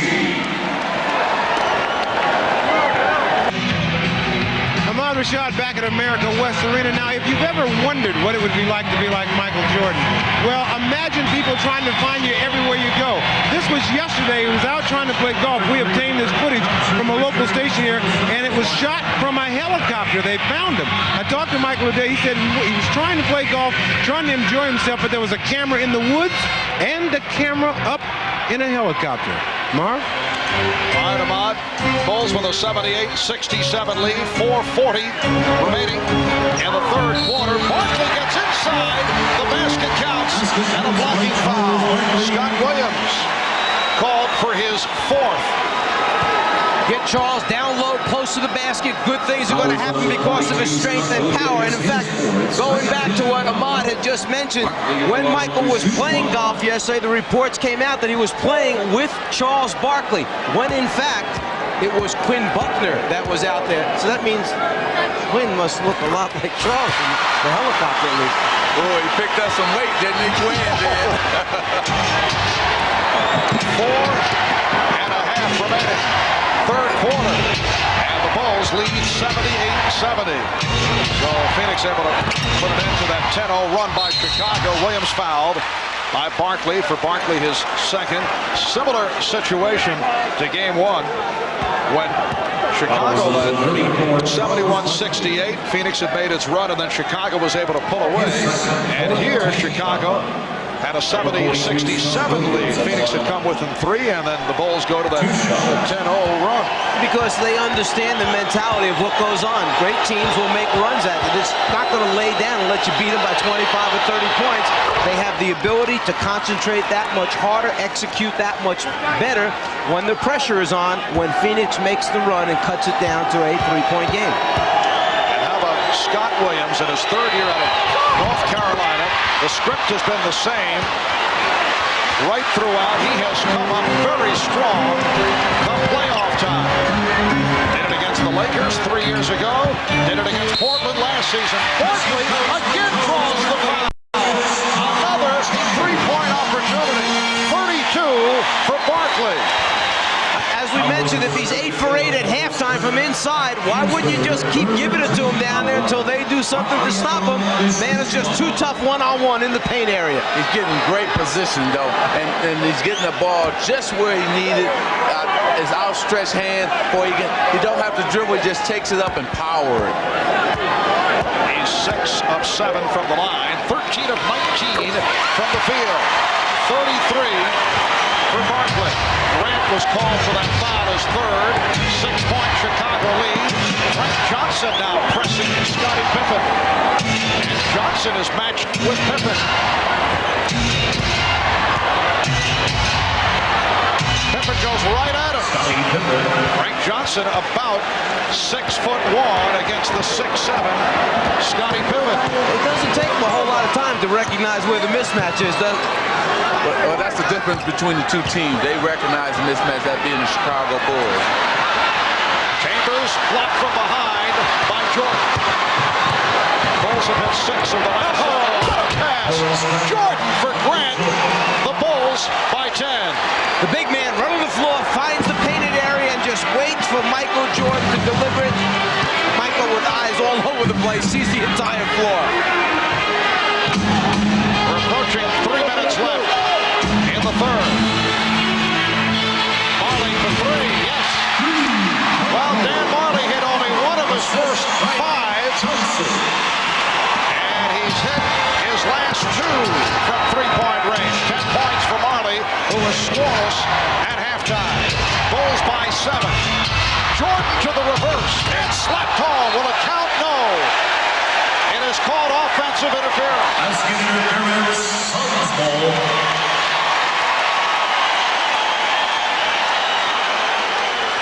Michael just tries to get it up on the glass, hoping something good will happen. Grant comes from the offside to follow up, but the ball is in the cylinder. Therefore, the basket is taken away. Good call. Danny Ainge with a good-looking drive to bring Phoenix within 5. 2.5 left in the third. Pippen. Crowd wanted to travel. Jordan. He's been off. Frank Johnson draws the reach in. Frank Johnson again has come on and done a nice job because Kevin Johnson once again has been ineffective. Well, the last 2 baskets have been through penetration. That time you got Danny Ainge going in for a layup, and the one before that, Frank Johnson penetrated, kicked it out to Dan Marley for the 3. So penetration is paying off for the Phoenix Suns. Johnson. The Bulls by 3. Now you see Phoenix picking apart the Bulls defense the way Chicago had been picking their defense apart. The steal by Marley. Johnson with Barkley. Barkley puts Phoenix within 1. Phil Jackson wants to talk it over.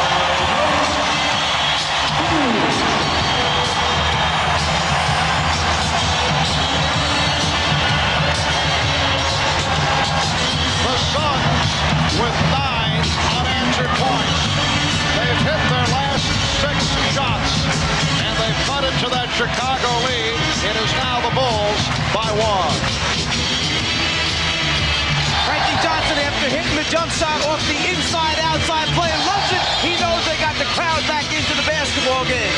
And here's Dan Marley, steals it away from Michael Jordan, and Frank Johnson sees Barkley trailing and gives it to the big man for the slam dunk. And Michael Jordan only 2 of 8 from the field in this third quarter. A reminder, we'll be with you on Sunday night from Chicago Stadium for Game 3 of this best of 7. Broadcast time at 7 p.m. in the East. That'll be 4 p.m. Pacific. Game 3 in Chicago on Sunday. Game 4 next Wednesday at Chicago. A minute 45 remaining third quarter. The Bulls at one point in the first half led by as many as 14. Phoenix closing in the second quarter with that 10-2 run. Bulls able to extend the lead here in the third, and again the Suns have managed to come back. Magic, is this a tough call right now? You've got your point guard, Kevin Johnson, who's on the bench. The team is making the run without him. How long do you leave him there before all of a sudden you're concerned about, have we hurt somebody's feelings, and is he going to have his head down because he's not in the game? You can't worry about feelings. You can't worry about anything. The team is playing better with him being on the bench. You got to leave Frank Johnson out there because this crowd is into it. The momentum is in Phoenix Suns' hand right now. So, hey, forget feelings. We got to win this game. That's what Paul Westphal is saying. The Bulls 83. The Suns 82. Jordan. So Michael Jordan to the floater. Against Chicago. A 3-point lead. Michael has 28. And the biggest difference in the third quarter is that Charles Barkley is 4 for 6, and Michael Jordan is now 3 for 9 after making that last shot. Frank Johnson rebounded by Michael Jordan. Instant replay, same exact play. This time Johnson misses the shot. Ainge comes up hobbling off that steal attempt. Marley for the rebound. Just under 1 minute remaining in this third quarter. Phoenix with the ball trailing by 3. The last time they led was back in the first quarter by the score of 19-17. Barkley works off a double team. Barkley, oh look out, he landed hard. Charles Barkley going for the rebound, shake it up, but will hang in. Looks like he hurt his right elbow. It will be Chicago ball. First thing he does is bust through a double team to give himself some space to get a shot off. An incredible effort. And then Barkley going after it, his legs go out from under him, and he hits hard to the floor. Well, I think his teammate right here, see, Frank Johnson is up under him, so he had nowhere to come down, and that's why he hit the floor hard. Barkley wants to stay in. He is hurting. The reverse. Michael Jordan has 30. The Bulls now lead 87-82. The right arm of Charles Barkley is bothering him. He came down hard from a ways up. That's a big man landing on that forearm elbow area, and he's still trying to shake it off. 15 seconds left in the third. Chambers. Tom Chambers sweeping from left to right to cut it to 3. We're down to 5 seconds in the quarter. Here's Pippen. And again offensive interference call on the ball. And words between Frank Johnson, Scott Williams, B.J. Armstrong all involved. Michael Jordan trying to calm his teammates down. And the officials also looking to settle things down. Well, Frank Johnson is saying, hey, I apologize on Wednesday. I'm not apologizing tonight. And what happened was they all fell on the ground right here.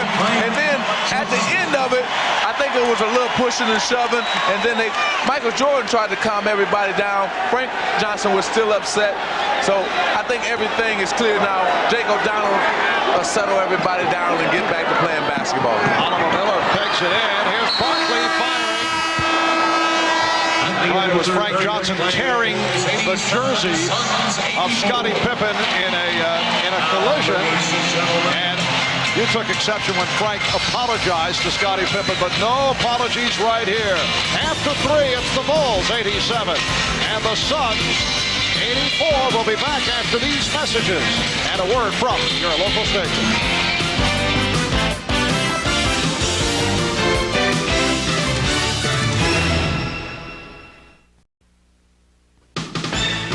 This copyrighted telecast of the National Basketball Association may not be retransmitted, reproduced, or rebroadcast without the express written consent of the NBA. Magic, a moment ago, you mentioned the incident that took place in Game 1 on Wednesday, the incident between Scottie Pippen and Frank Johnson. Well, what happened was he tore his jersey, grabbed him, and then he came up and apologized to him after it happened in Game 1. Well, tonight, we got in another little skirmish here with Michael Jordan this time, and Frank Johnson said he's not apologizing for anything. As you see, he kicked Michael Jordan, then he went after all the Bulls standing there. And that's what you have to do in the playoff. Don't apologize for nothing. You're here to try to win a championship. Frank Johnson played well in the third quarter, but he'll sit down. Kevin Johnson has come on as this fourth quarter gets underway. The Bulls lead by 3. Ainge being guarded now by Paxson.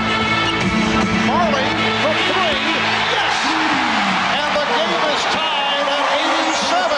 Dan Marley has hit his third from downtown. He's hit his last 3. They double up on Jordan. Stacey King fires to B.J. Armstrong. And Horace Grant posting up on Charles Barkley. The Bulls lead 89-87. Scoop Rashad came out of that last timeout and said that Phil Jackson told his team 5 times Phoenix has come at us tonight. They're going to come at us one more time. We've got to hold them off and make a push. And Charles Barkley has tied the game at 89. He has 37 points. Obviously bothered by that right elbow. He landed on it late in the third quarter, but Charles is hanging in. Here's Jordan. Miller with the rebound. At one point in the first half, Chicago led by as many as 14. Barkley all the way. Phoenix with the lead for the first time since the first quarter. Suns 91, the Bulls 89. B.J. Armstrong dumps it off. Horace Grant rejected, but hits on the recovery, and the game is tied at 91. Sometimes as a player and a superstar, you got to take the team and put them on their back, much like Charles Barkley is doing right now for the Phoenix Suns. Illegal defense called for the first time. For more on Charles Barkley, let's go over to Hannah Storm at the Phoenix bench. Well, Marvy, you're correct in saying that Charles Barkley did injure that right elbow when he fell to the floor just a few moments ago. During the timeout, he was treated by trainer Joe Prosky. They iced the elbow, they put cold spray on it, and they will continue to ice it during the timeouts. But Charles determined to stay in and win this game, Mark. Thank you, Hannah. Game tied at 91, 2 minutes gone by in the fourth.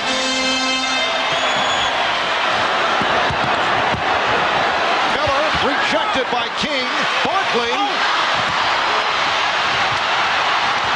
And Jordan able to move across. Armstrong for 3. Knocked away by Johnson. It'll be Chicago ball, but a timeout taken by the Suns. 9:38 left in the game. They're tied at 91.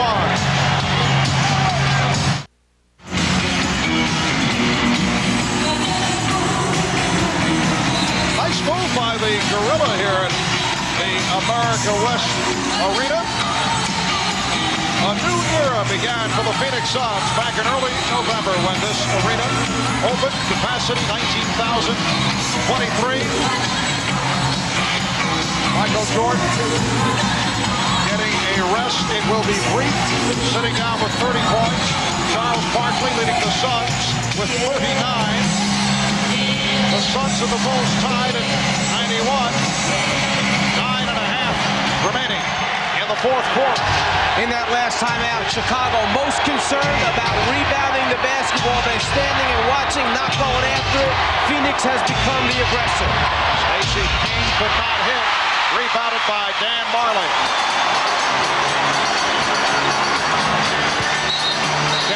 Johnson. He was hit before the shot attempt. Chicago Bulls going with a front line of King, Grant, and Pippen. Bill Cartwright has not played at all in the second half. Bill Cartwright, 13 minutes, 1 for 3 from the field in the first half after a solid first game. Phil Jackson likes the matchup. Stacey King against the quicker Oliver Miller. Barkley off the dribble.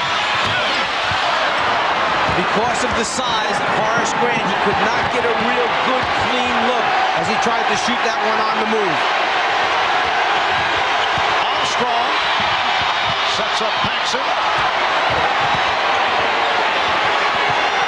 Pippen checking the 24. 5 remaining. Paxson. John Paxson line drives it home for his first field goal. See, that's what the Chicago Bulls are going to have to do. They got to go through Scottie Pippen to try to penetrate, make something happen either for himself or for a teammate, just like he just did there. Bulls by 2. Shot clock at 6. Ainge comes back to Ainge. Yes. Danny Ainge just ties the game at 93. Ainge with 10 points. Paxson for 3. John Paxson, a notorious street shooter, given the room, and he took advantage. And he's not running real well. That leg is bothering him. It bothered him when he came out earlier in the game, and you could see him struggling as he tried to get back, but it didn't affect his shot.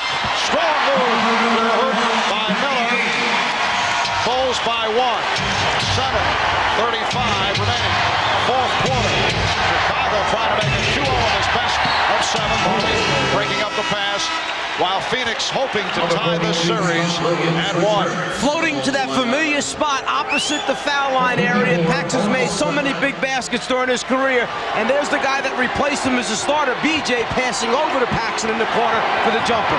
Scott Williams is back replacing Horace Grant. Paxson. Shot clock at 4. Miller with the block. Miller behind the back. Miller try to go all the way. Ainge to the fadeaway. Miller gets it out. Marley passed on the 3. Marley to the basket. And last touched by Miller. There was a great example of Chicago's defense closing out, meaning running at that three-point line and forcing Marley to put it on the floor and come inside it. Once he came inside it, he couldn't get a clean route to the basket. Timeout is called with 6:59 remaining in the game.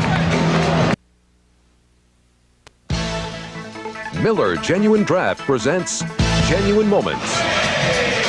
This Miller moment takes us back to the 1981 finals. It was Larry Bird in only his second season leading the way as the Boston Celtics defeated the Houston Rockets in 6 games for Bird, his first NBA championship. And at the time, 14th overall for the storied Celtic franchise. In recognition of this moment, Miller Genuine Draft will donate $1,000 to the Thurgood Marshall Scholarship Fund. It is Chicago ball as we resume. They lead 96-95, just under 7 minutes remaining of the game. Michael Jordan has returned.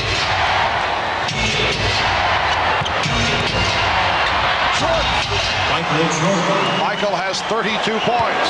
See, Marv, the problem was Michael goes out of the game, the score is tied, he comes back, and the Suns are still down 1. Instead of gaining ground, they basically lost ground when Michael goes out. Here comes a steal there. Michael Jordan, NBA steals leader, coming up with that bet. And again, the Bulls swing it effectively. 3-point Chicago lead. They've led most of the way. They've led by as many as 14. Barkley drew the foul off the fake. It's the back to a moment ago, Magic was talking about when Michael Jordan steps back on the floor, you have to pay special attention. He has the mentality of taking the ball to the basket and then so good finishing with either right or left. Second team. Number 24, Tom Chambers returns to the Suns. Tom Chambers, Number 25, Oliver Miller. replacing Oliver Miller. Is shoot 2. Miller with 3 blocked shots, 8 points. Phoenix with 11 blocks, 5 by Dan Marley. Barkley is 7 of 8 from the line. He had a good year at the line. 76%, his best ever in the NBA. Here comes Horace Grant, replacing Stacey King. You talk about block shots as another defensive weapon. In game 1, Phoenix had 10 blocks. Chicago ended up with 8. Right now, Phoenix with 11. Chicago with 6. During the regular season, both these teams averaged about 5 block shots a basketball game. So you do a little bit more when that adrenaline's flowing in the big game like this. The Bulls 98, the Suns 96.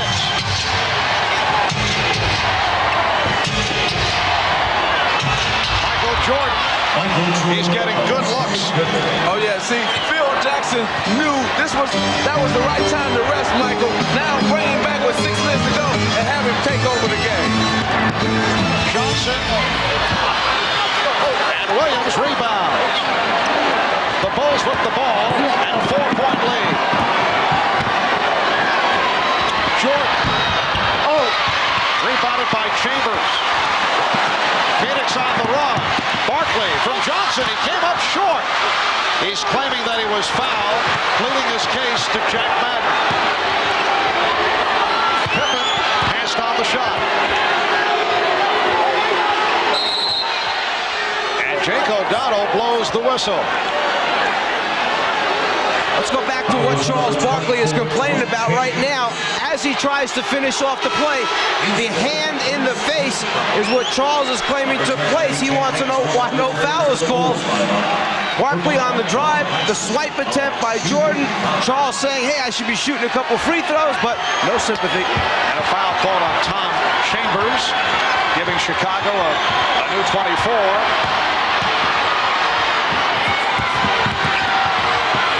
Armstrong can't find the shot, picked up on the switch by Barkley. Shot clock at 6.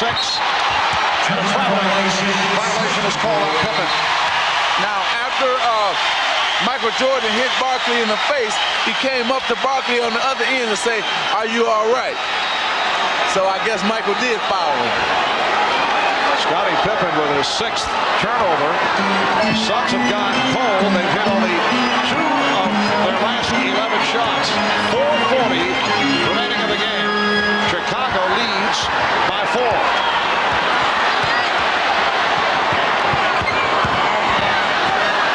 Ainge for 3. Barkley missed the tip. And Armstrong gets to it. You see gang rebounding by Chicago. Everybody tries to help out. And Jordan able to finish it off. And the foul. Beautiful fast break executed. The foul was called on Kevin Johnson. Now the key to this fast break is B.J. Armstrong, because watch him lift off the man who was guarding Michael Jordan, and he lifted him off and then came right back to him. Beautiful move by B.J. to set up Michael Jordan. And the difference in this game right now is going to come down to half-court execution, and we know already who is the better half-court team, which is the Chicago Bulls. So Phoenix is going to have to execute here in that half-court if they're going to win this game.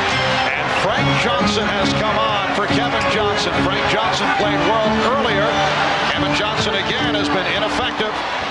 Frank Johnson, though, called for the travel.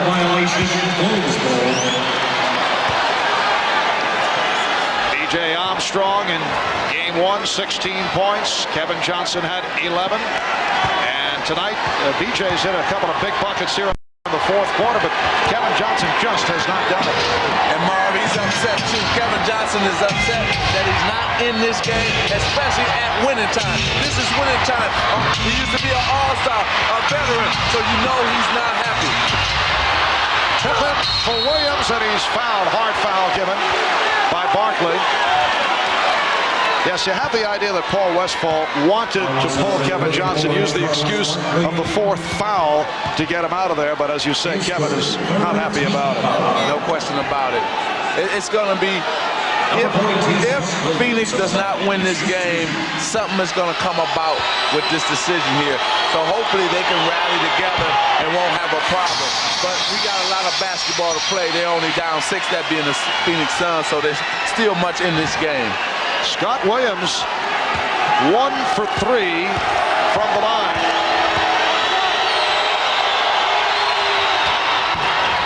And the Bulls having the difficulties at the line, but a key rebound by Horace Grant. Here's the mismatch. Frankie Johnson trying to guard Pippen at almost an illegal defense, or it should have been called against Phoenix as Chambers went over to double team, but there was no basketball there. And a Mike Watson call, so a new 24 presented to the Bulls.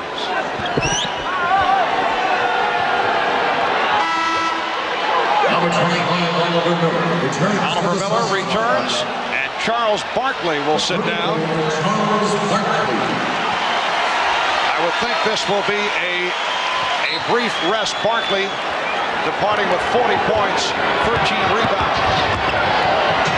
Bulls with the ball and a 6-point lead. Ainge now guarding Pippen. Here's Grant. Last touch by Chicago. Phoenix requesting a 20-second timeout with 3:14 remaining in this 4th quarter. And the Bulls up 102-96. A reminder tonight, following your late local news, don't miss the Tonight Show with Jay Leno as singer Johnny Mathis joins Jay, and then late night with David Letterman, his guest lineup including Billy Crystal, followed by a full slate of videos on Friday Night Videos. All tonight right here on NBC. And on the West Coast, NBA Stories, hosted by Bob Costas, following the Bulls and the Suns. Charles Barkley back on the floor. This series may be coming down to these moments. Chicago trying to go 2-0 with the scene shifting back to Chicago for Game 3 on Sunday. And the Suns trying to tie it and one apiece. Suns have missed their last 6 shots. Chambers. And it will be Phoenix ball, and Tom Chambers upset. He wanted a goaltend. It wasn't even close. What happened was Scott Williams saw that he couldn't get the rebound, so he just knocked it out of bounds. Here it is right here. See, he's just going to knock it out of bounds after it came off the rim. Timeout is being taken with 2 minutes and 57 seconds remaining of the game. The NBA on NBC is brought to you by Mazda. Mazda, it just feels right. By Schick Tracer, it traces every curve on your face. And by cold-filtered Miller Genuine Draft. Get out of the old, get into the cold.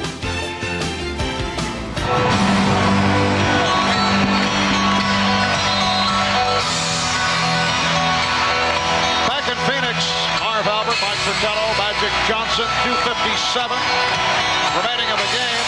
The Bulls 102 and the Suns 96. Kevin Johnson remaining on the bench, with Paul Westphal opting for the veteran, Frank Johnson. The only way you can look at this is you can't make it a personal thing. It's the team trying to win. Coaches are forced into making difficult decisions. You got to go with what's working for you. And the best thing that KJ can do is understand this, accept it, do everything possible to get this team back in the series. Ainge on the recovery. Barkley. No, Charles will go to the line. Scottie Pippen called for his 4th. Understanding that he has to get to the free throw line and stop the clock. Barkley with the ball fake. Pippen smart enough to realize I cannot let him get the shot off, so he smothers him, forces Charles to the ground. Well, Phoenix is still doing an excellent job on the offensive board.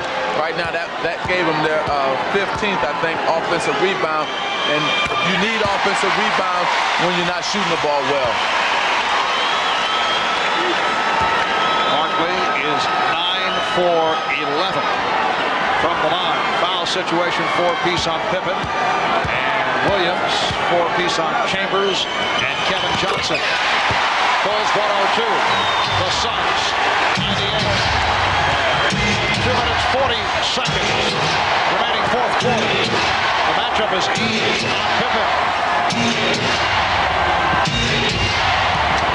Jordan to the fadeaway. Michael Jordan with another big shot. He has 38 points. But Marv, I can't believe his elevation is still that high at this point in the game. The man should be tired, but he elevated even higher to get that shot off. 6-point Chicago lead. Here's Marley. Way off. Magic, in New York, they checked him for the entire game in one of those Knicks games, and on an average, he elevated 30.5 inches on each jump shot that he took. To do it at the end of a game like that, very difficult. Unbelievable. Suns have missed their last 9 shot attempts. Shot clock down to 3. And a push called on Johnson. He gets to the spot, Michael Jordan, where he knows he wants to go up. Then he gets a little fade, but the extra lift in his legs to give him the clean look at the rim. You know it's going in from the time it leaves his hands just by the way he used his legs. Non-shooting foul, 4th team foul on the Suns. Bulls have 3. Kevin Johnson has returned.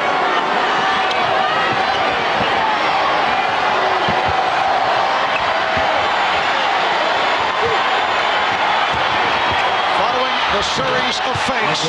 Michael Jordan makes it 40 points. And the Bulls with a 106-98 lead. It's a triangle offense, all right, but the triangle is smart enough to get the ball to Michael Jordan in a one-on-one isolation. The other 4 red shirts on the other side of the floor. Watch it, Michael. A minute 33 to go. Suns down to their final timeout. 1 remaining. The home crowd trying to urge the Suns on. They are down 106-98. Timeouts remaining. Bulls have 1 foul to give. Next foul by Phoenix puts them over the limit.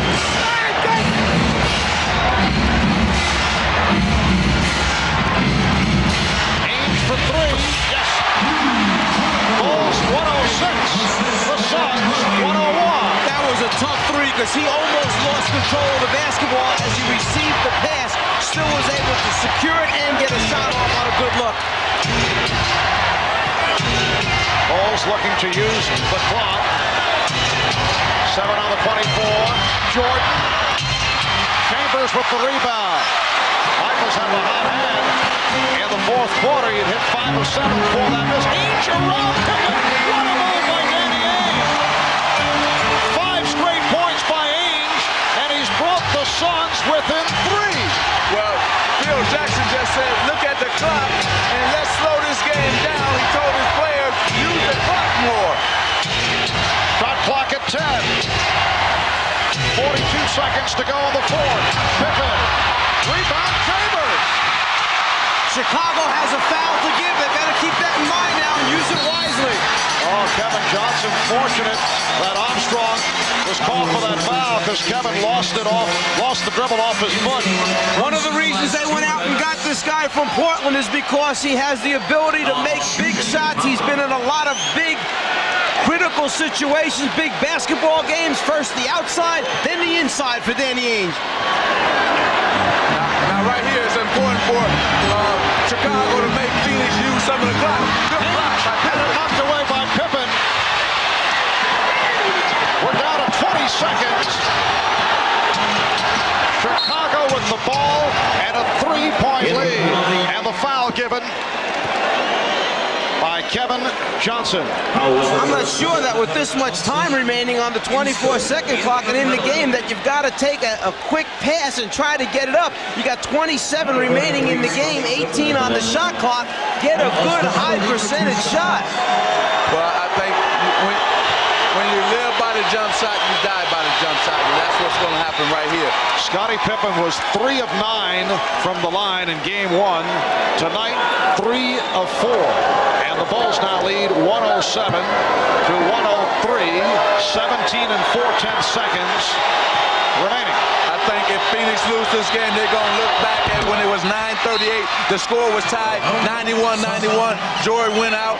When he returned with 6:59, they were up 96-95. And now Michael has scored, 6 points since he returned and got them this lead.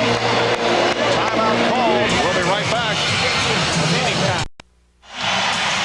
On the handoff from KJ to Ainge, Pippen slides underneath it, and he has so much range that he is able to go underneath the guy that handed off KJ, still elevate and get a piece of that three-point attempt by Danny Ainge. In my opinion, an ill-advised shot at that time. Scottie Pippen has not had big numbers offensively, 14 points, but he's done it in other areas. That his second block. He's also collected 10 assists and 11 rebounds. Here's Ainge going right to the hoop. Bulls did not want to foul. 108, 105, down to 10 seconds, and the foul is given. With 9 and 8/10 seconds remaining in the game, Michael Jordan will head to the line. Frank Johnson called for that foul. Jordan is 2 of 3 from the line, and 84% free throw shooter. And in the playoffs, an 85% free throw shooter. So very consistent from regular season throughout the playoffs. Michael Jordan at the line, 1 plus the penalty for 2 shots. 9 and 8/10 seconds to go. And the Bulls with a 109-105 lead. 42, Scott Williams.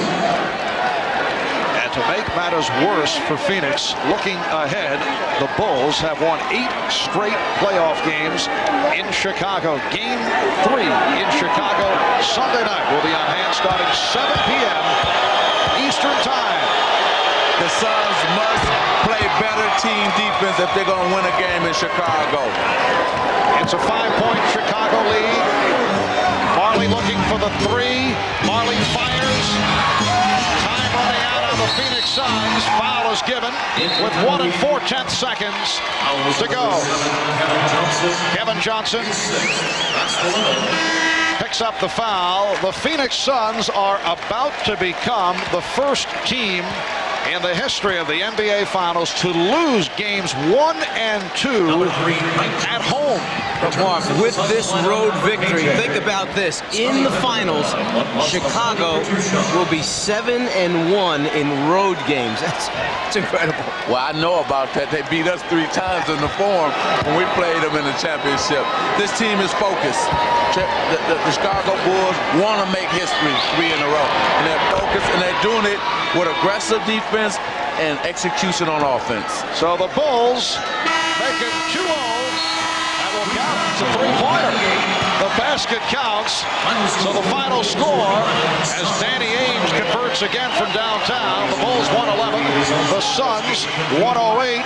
Charles Barkley 42 points, 13 rebounds. Michael Jordan 42 points, 12 rebounds, and 9 assists, just shy of a triple-double. And Michael is alongside Ahmad Rashad. Here's Ahmad. All right, thanks, Marv. Michael, you guys, just like defending champions, when the pressure was on you, you still were able to maintain your poise and still execute. Well, our experience once again paid off for us down the stretch. I mean, you're talking about a team who's been in this situation before, and they made a great push at us down the stretch, and we just went through our basic offense and executed down the stretch. Now, consciously, did you come in to take over the game just in the last part of the fourth quarter? When the score was tied 91 apiece, you come in, you guys shut the door on them. Well, I've been in this position before, and my team puts a lot of confidence in me. I got that extra rest in the fourth quarter so that I could come out and make an effort on the offensive end, and I think it was a good team effort from everybody, rebounding-wise and defensively. All right, congratulations to you. Good luck to you in the next game. Thanks. All right, back to you, Marv. All right, Ahmad. I'll look at the scoring rundown. The key men, Jordan with his 42, along with 12 rebounds, 9 assists. A triple-double for Scottie Pippen, 16 points, 12 assists, 12 rebounds, 24 points for Horace Grant on 10 of 13 shooting. Charles Barkley Barkley led the Suns with 42, along with 13 rebounds. Danny Ainge at 19. Final score once again, the Bulls 111, the Suns 108. It's a 2-0 lead in the best of 7 for Chicago. Join us Sunday night in the Windy City, 7 p.m. Eastern Time. That'll be Game 3 of the NBA Final Series. That's Sunday night, starting at 7 in the East. Tonight, following your late